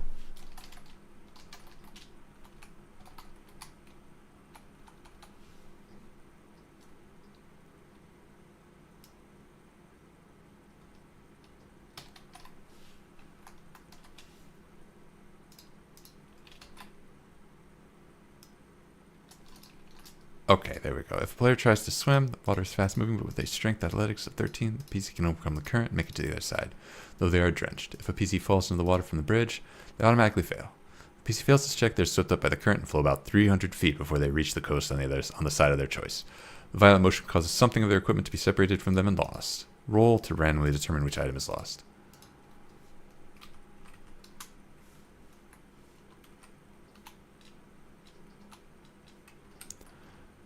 Items and backpacks and items being worn are safe, but things like ropes and bedrolls are not. Milt does not try to cross this bridge.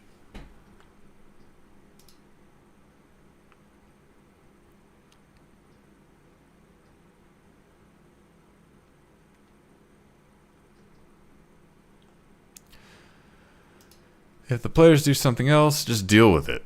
I love writing that in the adventure notes. Just like, you're the DM, you do the work. What am I doing? I'm just here to take the credit. You do the work. We can get rid of that. The wind picks up, knocking the gravel of the hard dirt road that stretches onward. The cascading pebbles cause an eerie echo that follows the whistling winds in a rhythm that sets your nerves on edge. The winds blow past, carrying the faint hint of moisture, signaling a body of water is near. Eventually, the road meets a moss-eating and precarious bridge. That's awesome. That is exactly the stuff that we need. Good box text. At this point, the party arrives at Wormgate. Thank you, Tex. That's what I was hoping for up here. But I got sidetracked. Wormgate is a village of about 300 people, and there are a handful of notable buildings. For some reason, I put that on a dune line. We actually fleshed out Wormgate up here. So I'm just gonna say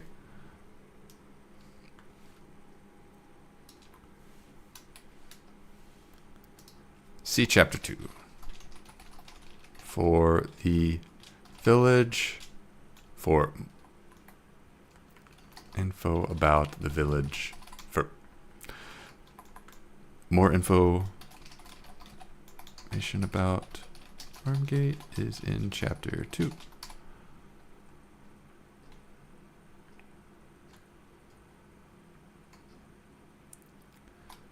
However,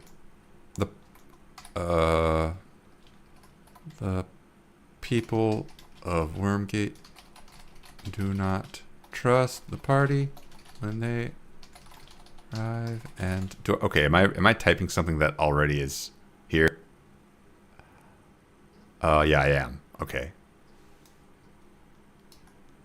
Let's just get to the box text. Let's see what the box text says. Modest structures on the road ahead mark your arrival at Wormgate. You start to see commoners on the road carrying buckets, bundles of wood and cloth, as well as buckets of water. Everyone stares at you, but they maintain their distance. It doesn't take long before the road leads you to a large square area with a perimeter of rocks and a large assembly building at the far end. An older woman in the square notices you and walks up to you. Okay, so the box text sends them where they need to go. So we don't need to say anything like, if they try to do anything else, no, the box text will put them exactly where we want them. So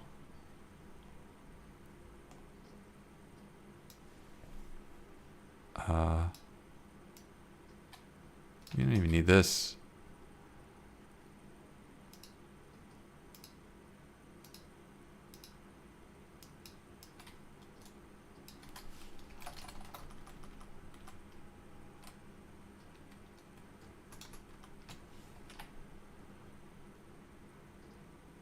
This doesn't really fit here.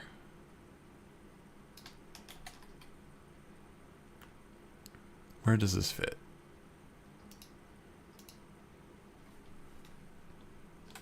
I don't know. It doesn't really fit here at all. Wormgate is something we don't need to explain what it is right now, because we have railroaded the party into this village square. Village is mistrustful of outsiders, and they're especially on edge about the party due to the earthquakes that have been plaguing the village. The villagers initially avoid the party, and if they go to the village center, the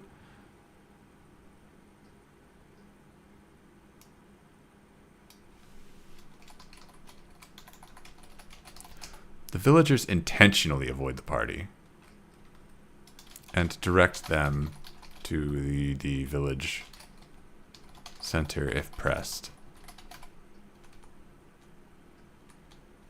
If the party goes to the village center, the village head, whose name is Isan, we don't need to say whose name is, come to them and tell them they are not welcome at Wormgate. Great. If the party came here alone, they need to prove their intentions. If the party came here with Milt, Milt will intercede and explain things. Milt climbs down from the wagon and immediately calls out to the woman. Isan, I know what you're thinking, but don't worry. These kind folk saved my life. They aren't bandits. They're good people.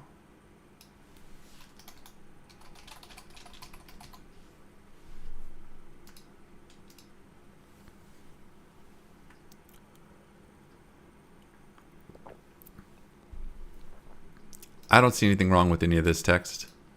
I think the DM can work with that.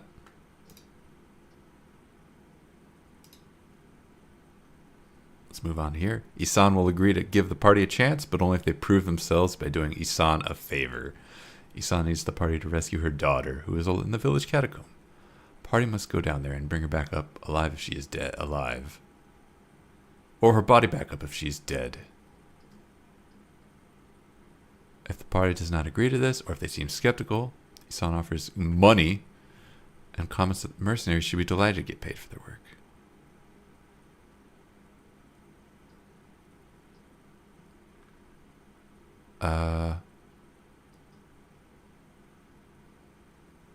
Yeah, that's fine. Comments that mercenaries should be delighted to get paid. And if the party doesn't seem delighted, then calls into question whether they are actually mercenary.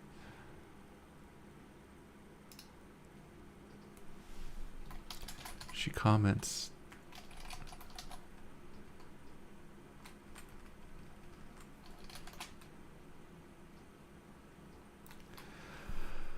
Okay, if the party does not agree to this, or if they seem skeptical, Isan offers 50 gold pieces to the party, and comments that mercenaries should be delighted to get paid for work.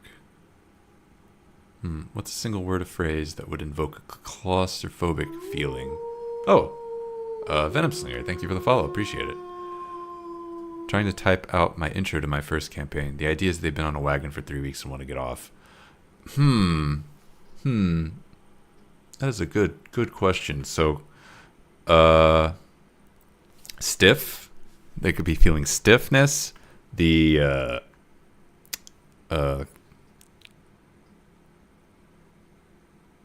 could feel fresh air. Like they like as soon as they arrive at their place, they shake off the stiffness of travel and taking a deep breath of fresh air. Let me think.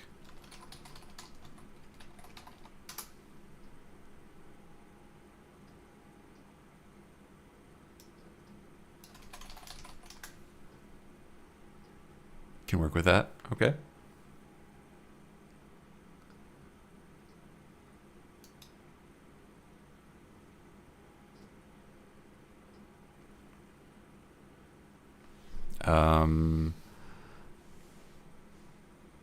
Trying to think. When I'm traveling for a long time, I get stiff and I get cranky and I get hungry. Just describe how it's been up to that point and the contrast to where they are now. Yeah.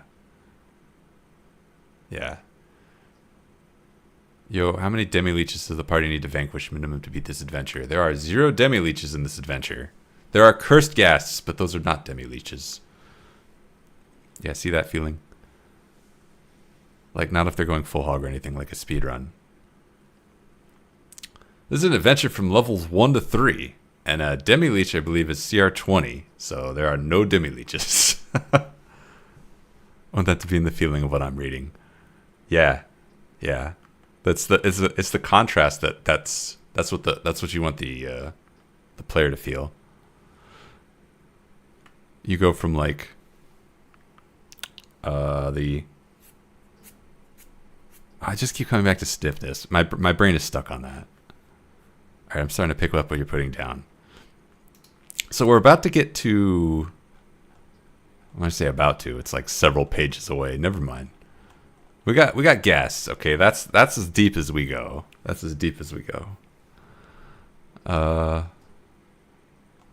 was I up? Oh, I was up here. They seem skeptical. Okay, if the party agrees to this, Isan suggests spending the night at the inn and going to the catacombs fresh in the morning. Okay, it occurred to me after I finished streaming, this does not make sense. Hey, can you go rescue my daughter? She's lost. But you can take your time about it. I'm not in any rush. Like, okay, that's too weird. All right. No, we need the party to level up. So we're gonna get rid of this line entirely. We're gonna say that the party levels up when they arrive. They immediately level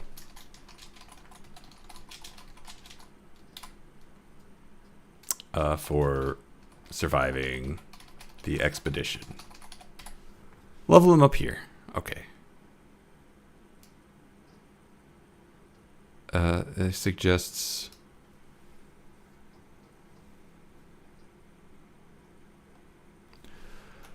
Isan guides them to the catacombs where her daughter is. Okay. A second daughter not needed for the main house. At the far end of the village, the road leads you to a large painted wooden structure, 2 stories tall and with many inviting windows all around it. To the side of it is a painted arch, flagging the descent of the road down into an underground catacomb. That's not right. This doesn't feel right.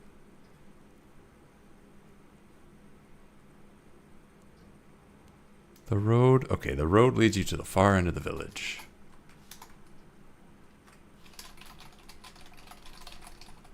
Where a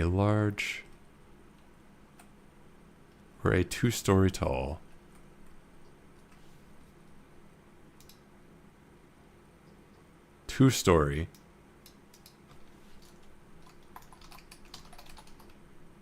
painted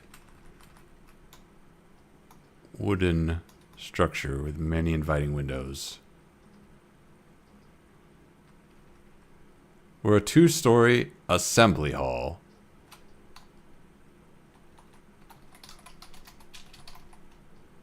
with many windows.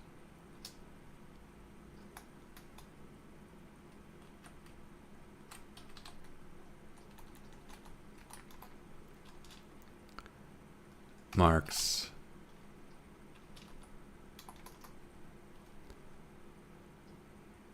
up to a 2-story assembly hall with many windows. To the side of it is a painted arch, flagging the descent.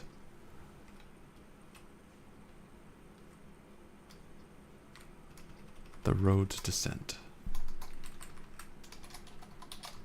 down into an underground catacomb. Okay, that might be better. The road leads you to the far end of the village, up to a 2-story assembly hall.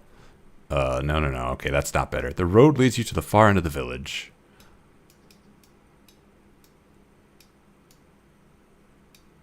What's at the end of a road?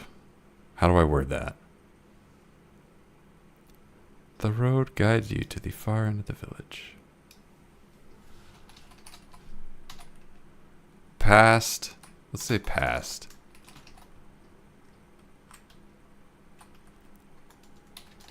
Just past a 2-story assembly hall with many windows is a painted arch, which flags the road's descent down into an underground catacomb.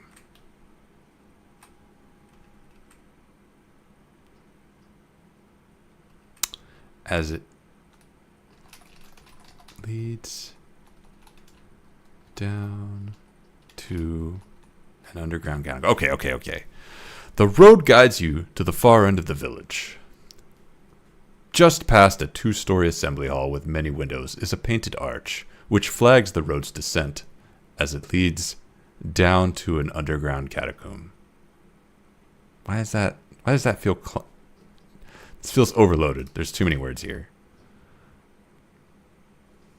Just past a 2-story.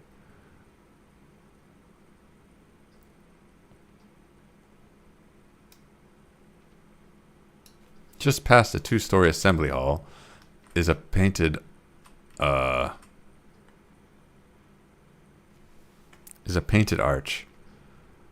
where the road's descent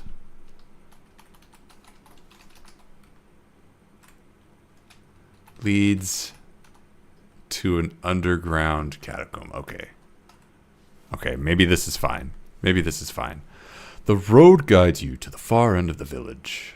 Just past a 2-story assembly hall is a painted arch where the road's descent, marking where the road's descent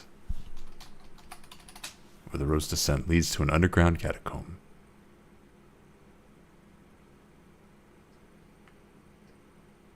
That doesn't feel right either.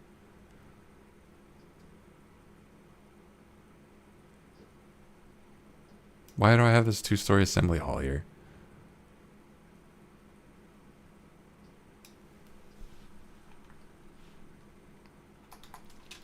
Where a painted arch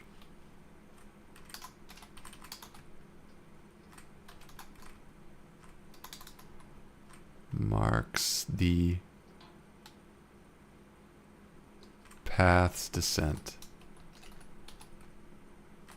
to an underground catacomb. Wow, we really axing the words out of this sentence. The road guides you to the far end of the village, where a painted arch marks the path's descent to an underground catacomb. The entrance has been boarded up by many rough, sturdy planks, built with what must have been an extraordinary amount of effort from the village. The planks hold back the stench of death that only invades your nostrils once you get close. The splinters from the edges of the planks... That's too many words. The splinters from the edges of the planks suggest that they have been tested, though by who you can't tell. The planks... What's another word for plank?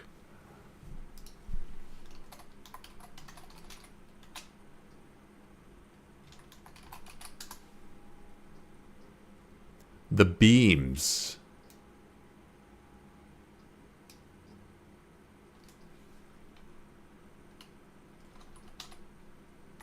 The roughness of the beams have certainly been tested.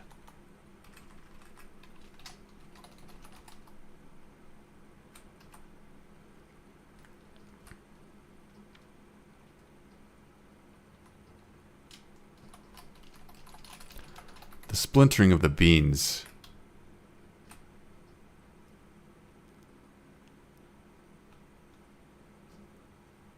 tells you how they have certainly been tested, though by who you can't tell. The splintering of the beams tells you they have been certainly been... No, that's not right either. Oh, jeez. Okay, words. The planks hold back the stench of death that only invades your nostrils once you get close. The splintering of the beams. The beams... Fractures in the wood.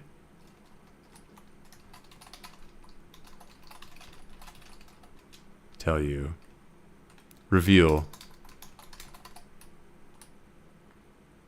They have been tested.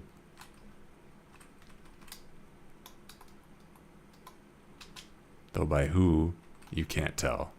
Dismantling this barricade will likely take some significant muscle. Okay. Reveal is not the right word.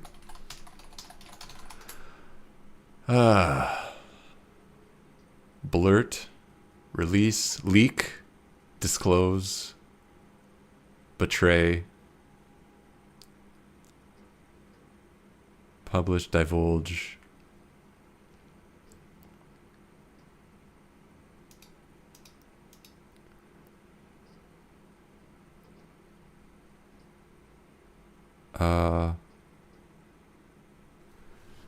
Your keen eyes spot fractures in the wood, suggesting they have been tested. All right. The entrance has been boarded up by many rough, sturdy planks, built with what must have been an extraordinary amount of effort from the village. The planks hold back the stench of death that only invades your nostrils once you get close. That invades your nostrils once you get close. Your keen eyes spot fractures in the wood, in the beams, in the timber.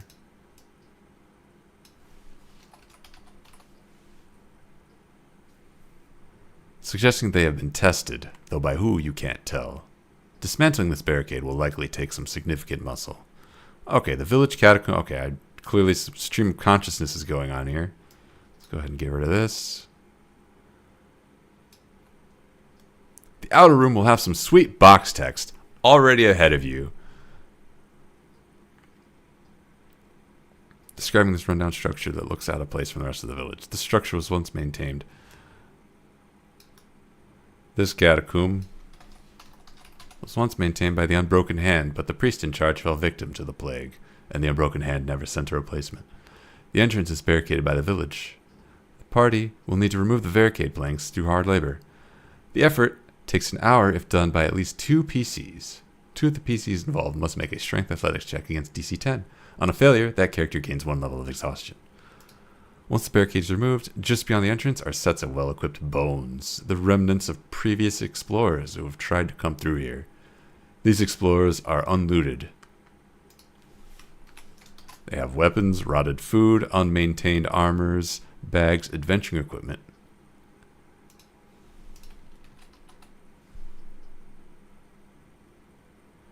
party can loot them if they wish. There's one attack Dungeoneers pack for each PC that wants one. If the party investigates these corpses, they determine that they are from an adventuring party. That perished months, if not years ago. These former adventurers were tasked to come down here and clear out a great evil. Unfortunately, they were slain by that evil, though they fought fiercely. The creature seemed to shrug off any blows dealt to it. Why would I write that here?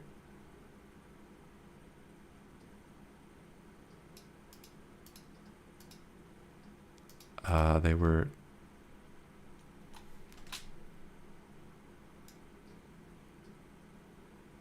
clearly...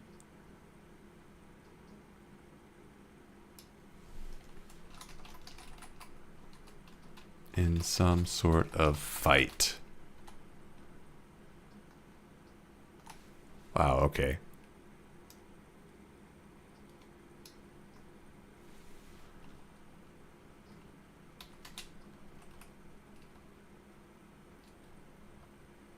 Damage to the armor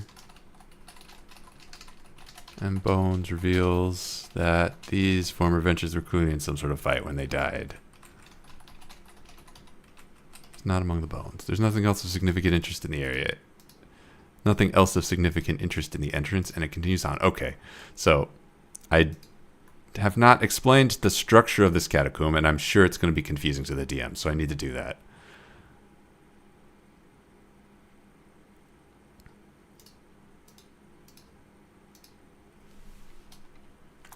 To the foyer. Cool, I did it. I had a thought, and then I immediately wrote 4 words and gave up.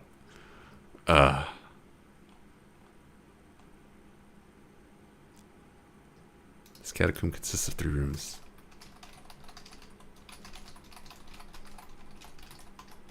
The entrance, the foyer, and the inner sanctum. Is that what I call it? Inner resting room. A+. Alright. The foyer.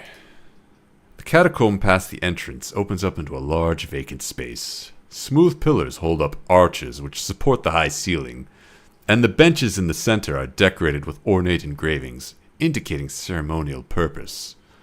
Your attention is drawn to the pedestal in the center of the room, covered in dusty cloth. Above it, the air shimmers briefly, and as your eyes adjust, the spectral image of a person forms, a bearded human with traveling clothes and a cloak. Wearing traveling clothes and a cloak. Wearing a traveling outfit.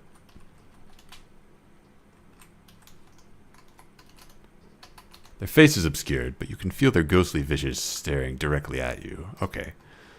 This needs better words. Catacomb past the entrance opens up into a spacious...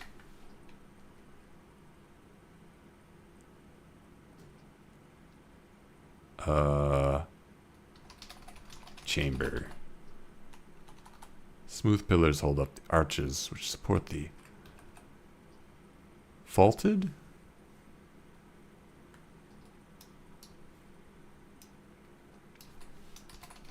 Elevated ceiling, and the benches in the center are decorated with ornate engravings which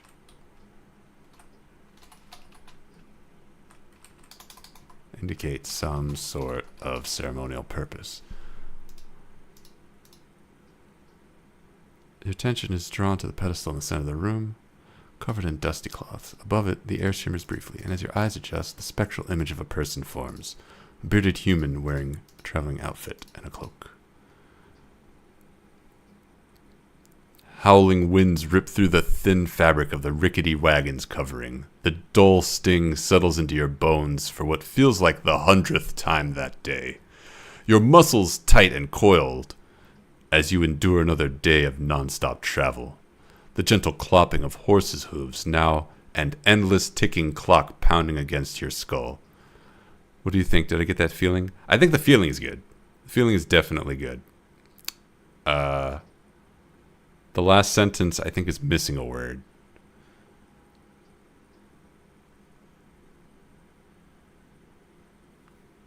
Also, this is the feeling of travel sucks is definitely there, but I assume it also will end with the party arriving somewhere.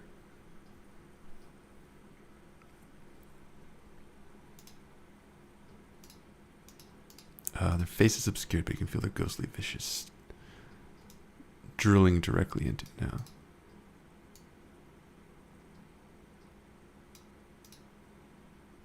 You can feel the stare of their ghostly visage. Okay. Your attention is drawn to the pedestal in the center of the room, covered in dusty cloths. Above it, the air shimmers briefly, and as your eyes adjust, the spectral image of a person forms. A bearded human wearing a traveling outfit and a cloak. Their face is obscured, but you can feel the stare of their ghostly visage. Okay, that works. That works. Not great, but it'll do. The foyer is a large and open space meant for ceremonies in preparation of the dead. There's a ghost here that notices the party but does not move. It speaks falteringly, asking the party for vengeance, but is unable to intelligently communicate beyond simple words. It says, "Vengeance, the book, escape, and unfinished." In the next room is a book that the ghost will motion towards. The ghost does not. The ghost does not move from its spot.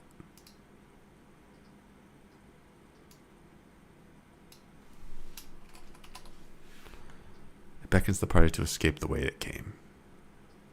Okay, yeah, the entire point of this ghost is to say book. That's it. If they say the word book, that's it. They're totally killing that ghost. It's possible.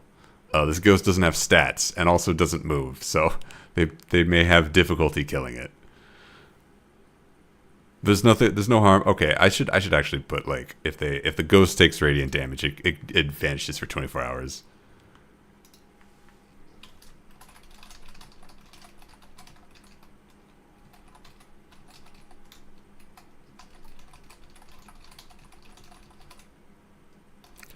It disappears for 24 hours.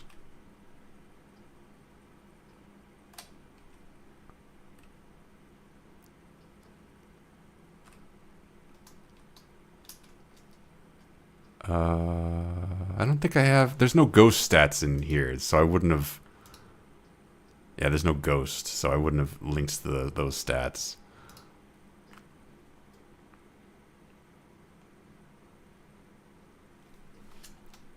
It has an AC 10 and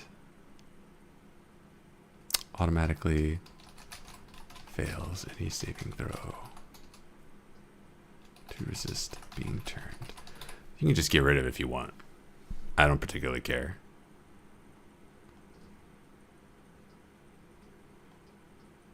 Do I write that it goes away if the book is destroyed? I don't think I write that. It's fine. The ghost is just there. It's just a ghost. It's just a haunted catacomb. It's fine. The inner resting room.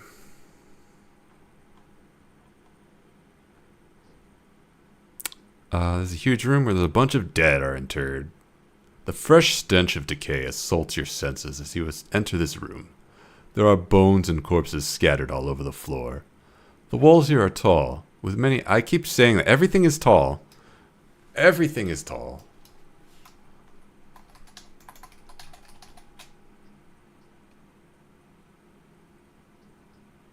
The walls here look sturdy.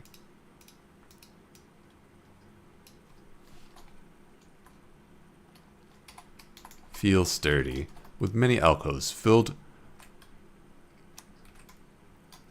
containing the bones of the interred. Gargantuan, the walls here are monumental. The walls here make the Tarask embarrassed.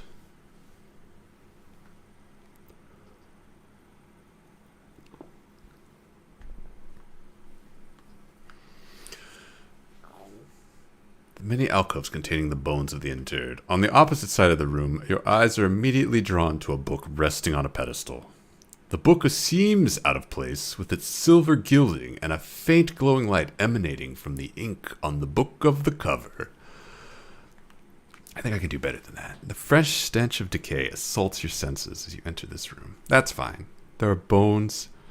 Bones and corpses lie scattered all over the floor. The walls here are sturdy, with many alcoves containing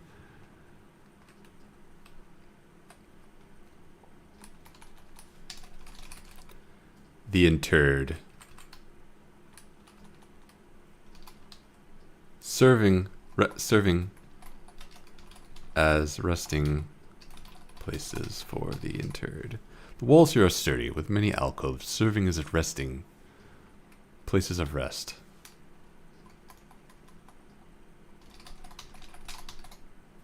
For the interred. On the opposite side of the room, your eyes are immediately drawn to a book on a pedestal. Its silver gilding seems out of place.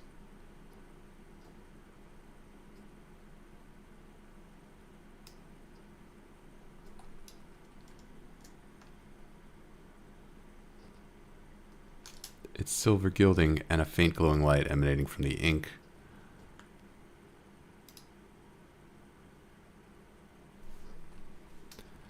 make it seem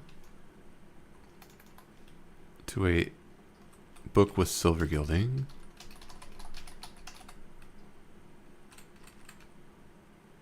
Its faint glowing light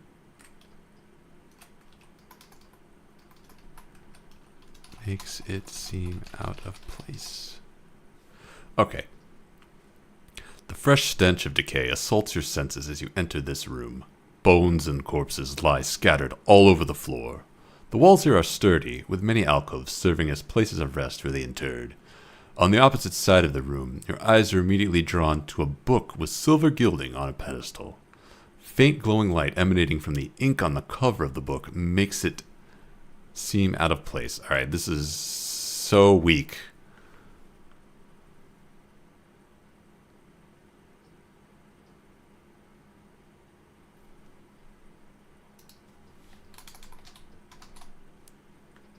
Faint glowing light emanates from the ink on the cover of the book.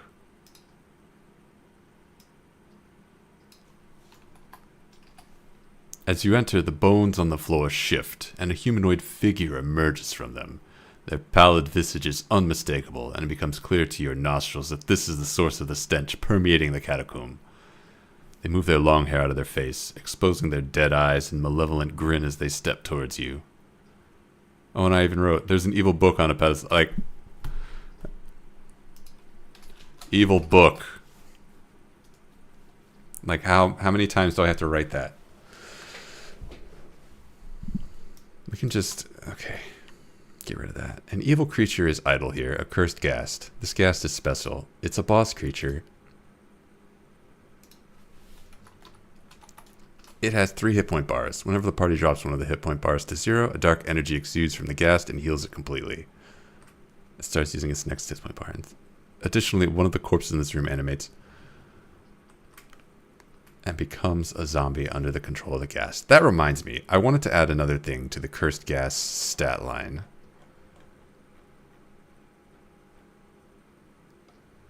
If the cursed ghast is reduced to 0 points, it chooses an alcove in the catacombs and spawns a zombie. Then it regains all hit points and activates its nauseating stench without needing an action. I wanted to say something to the effect of, like, whenever it does that, one of its eyes stops glowing.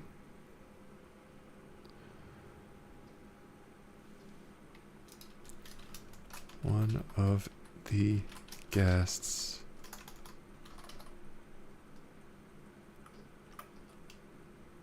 eyes also stops glowing.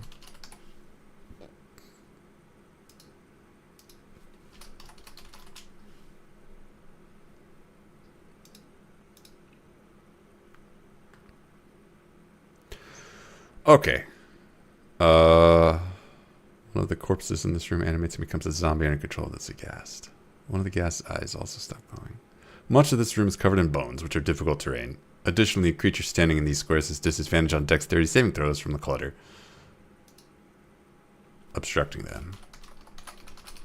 At the other side of the room is a strangely clean gilded book, gilded in silver and covered in magical runes. PC with Arcana proficiency that gets within 5 feet of the book immediately recognizes the runes as referring to necromantic power. This is a book of... Oh god, I have to name it now?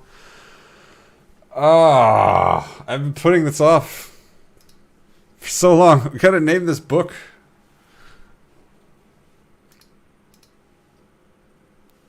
Book of Nagash. Nagash?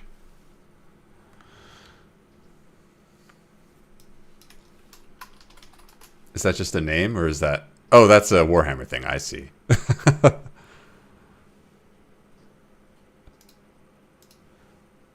Book of...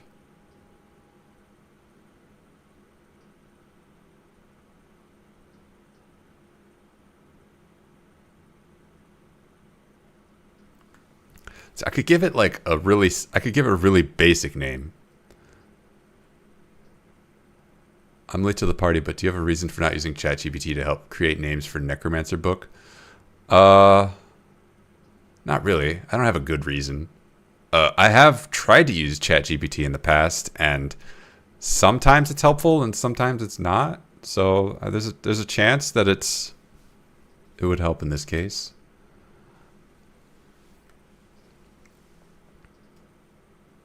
I don't have it set up right now, or I would. I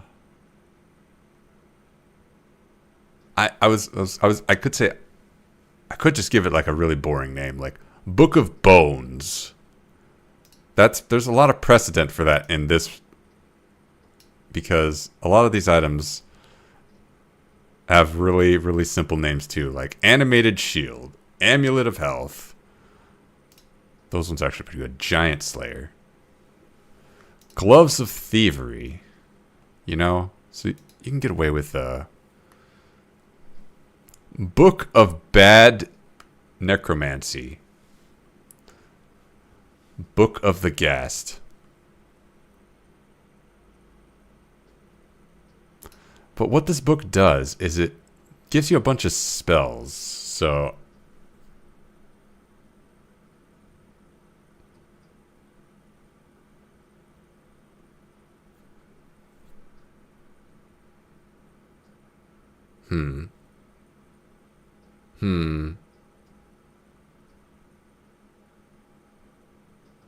Book of the Bone Speaker. The Great Gatsby.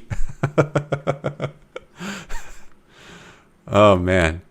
I like that a lot, actually. I kind of want to make that work. I think that would break my brain, though. This is a book of the Great Gatsby. No. I was gonna say something way less clever than that. The Book of the Bone Speaker.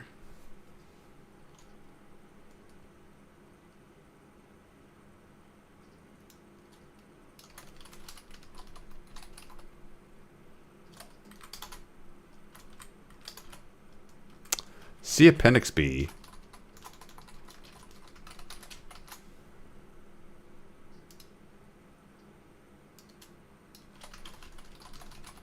Is it made out of human flesh? It is not.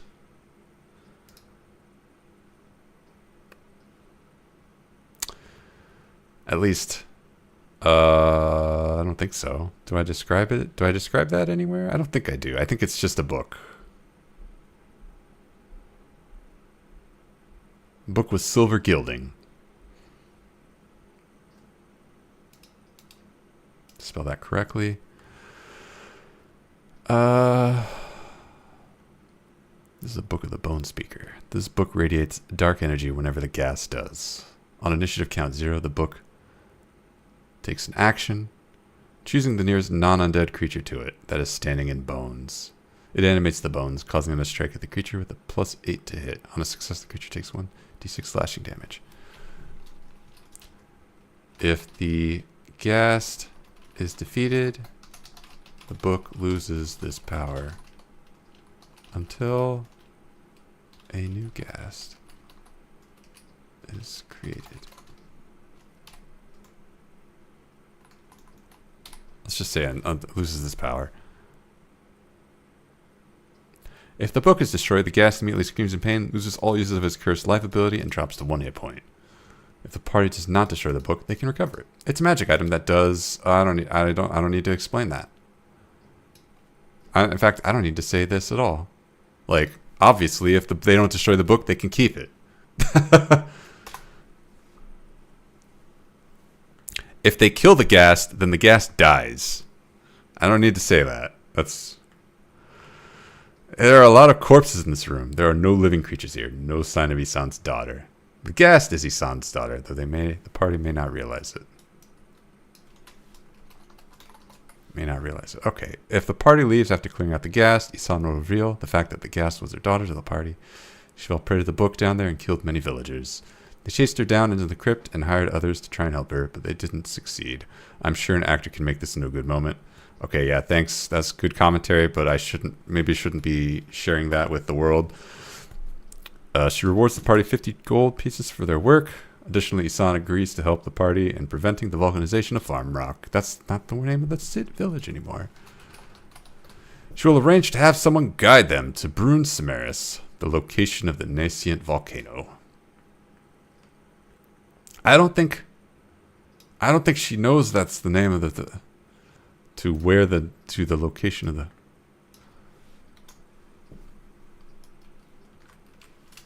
Which the volcano known as Brun Samaris. Guide them to the location of the nascent volcano. Which the volcano is called Brun Samaris. And tell the villagers to offer help as well.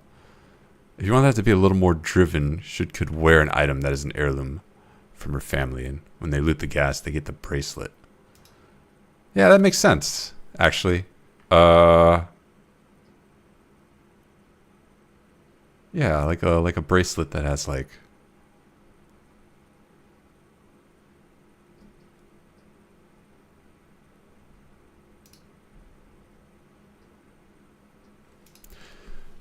If the party searches the Ghast, they find a silver bracelet around the Ghast's corpse. I don't know why I capitalize Ghast sometimes and then don't capitalize it other times. I'll never understand my own brain.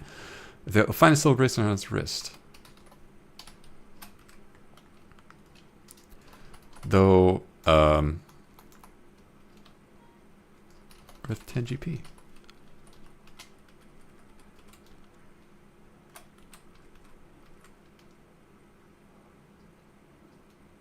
And they show the bracelet to Isan.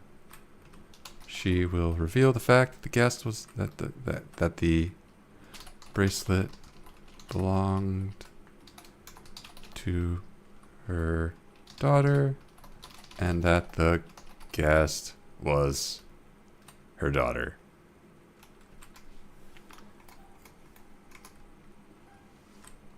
To the evil book down there and killed many villagers.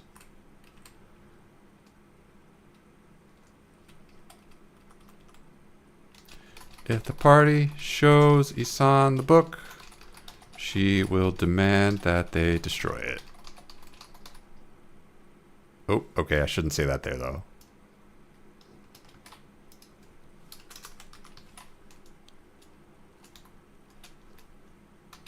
Declaring it an artifact of great evil.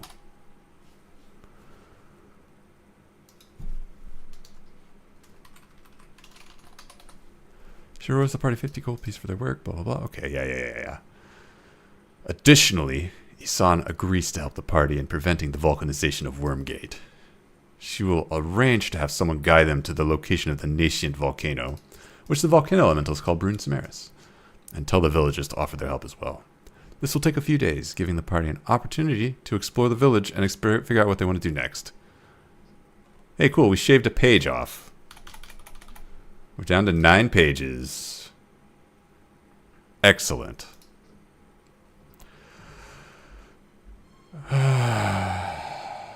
Okay.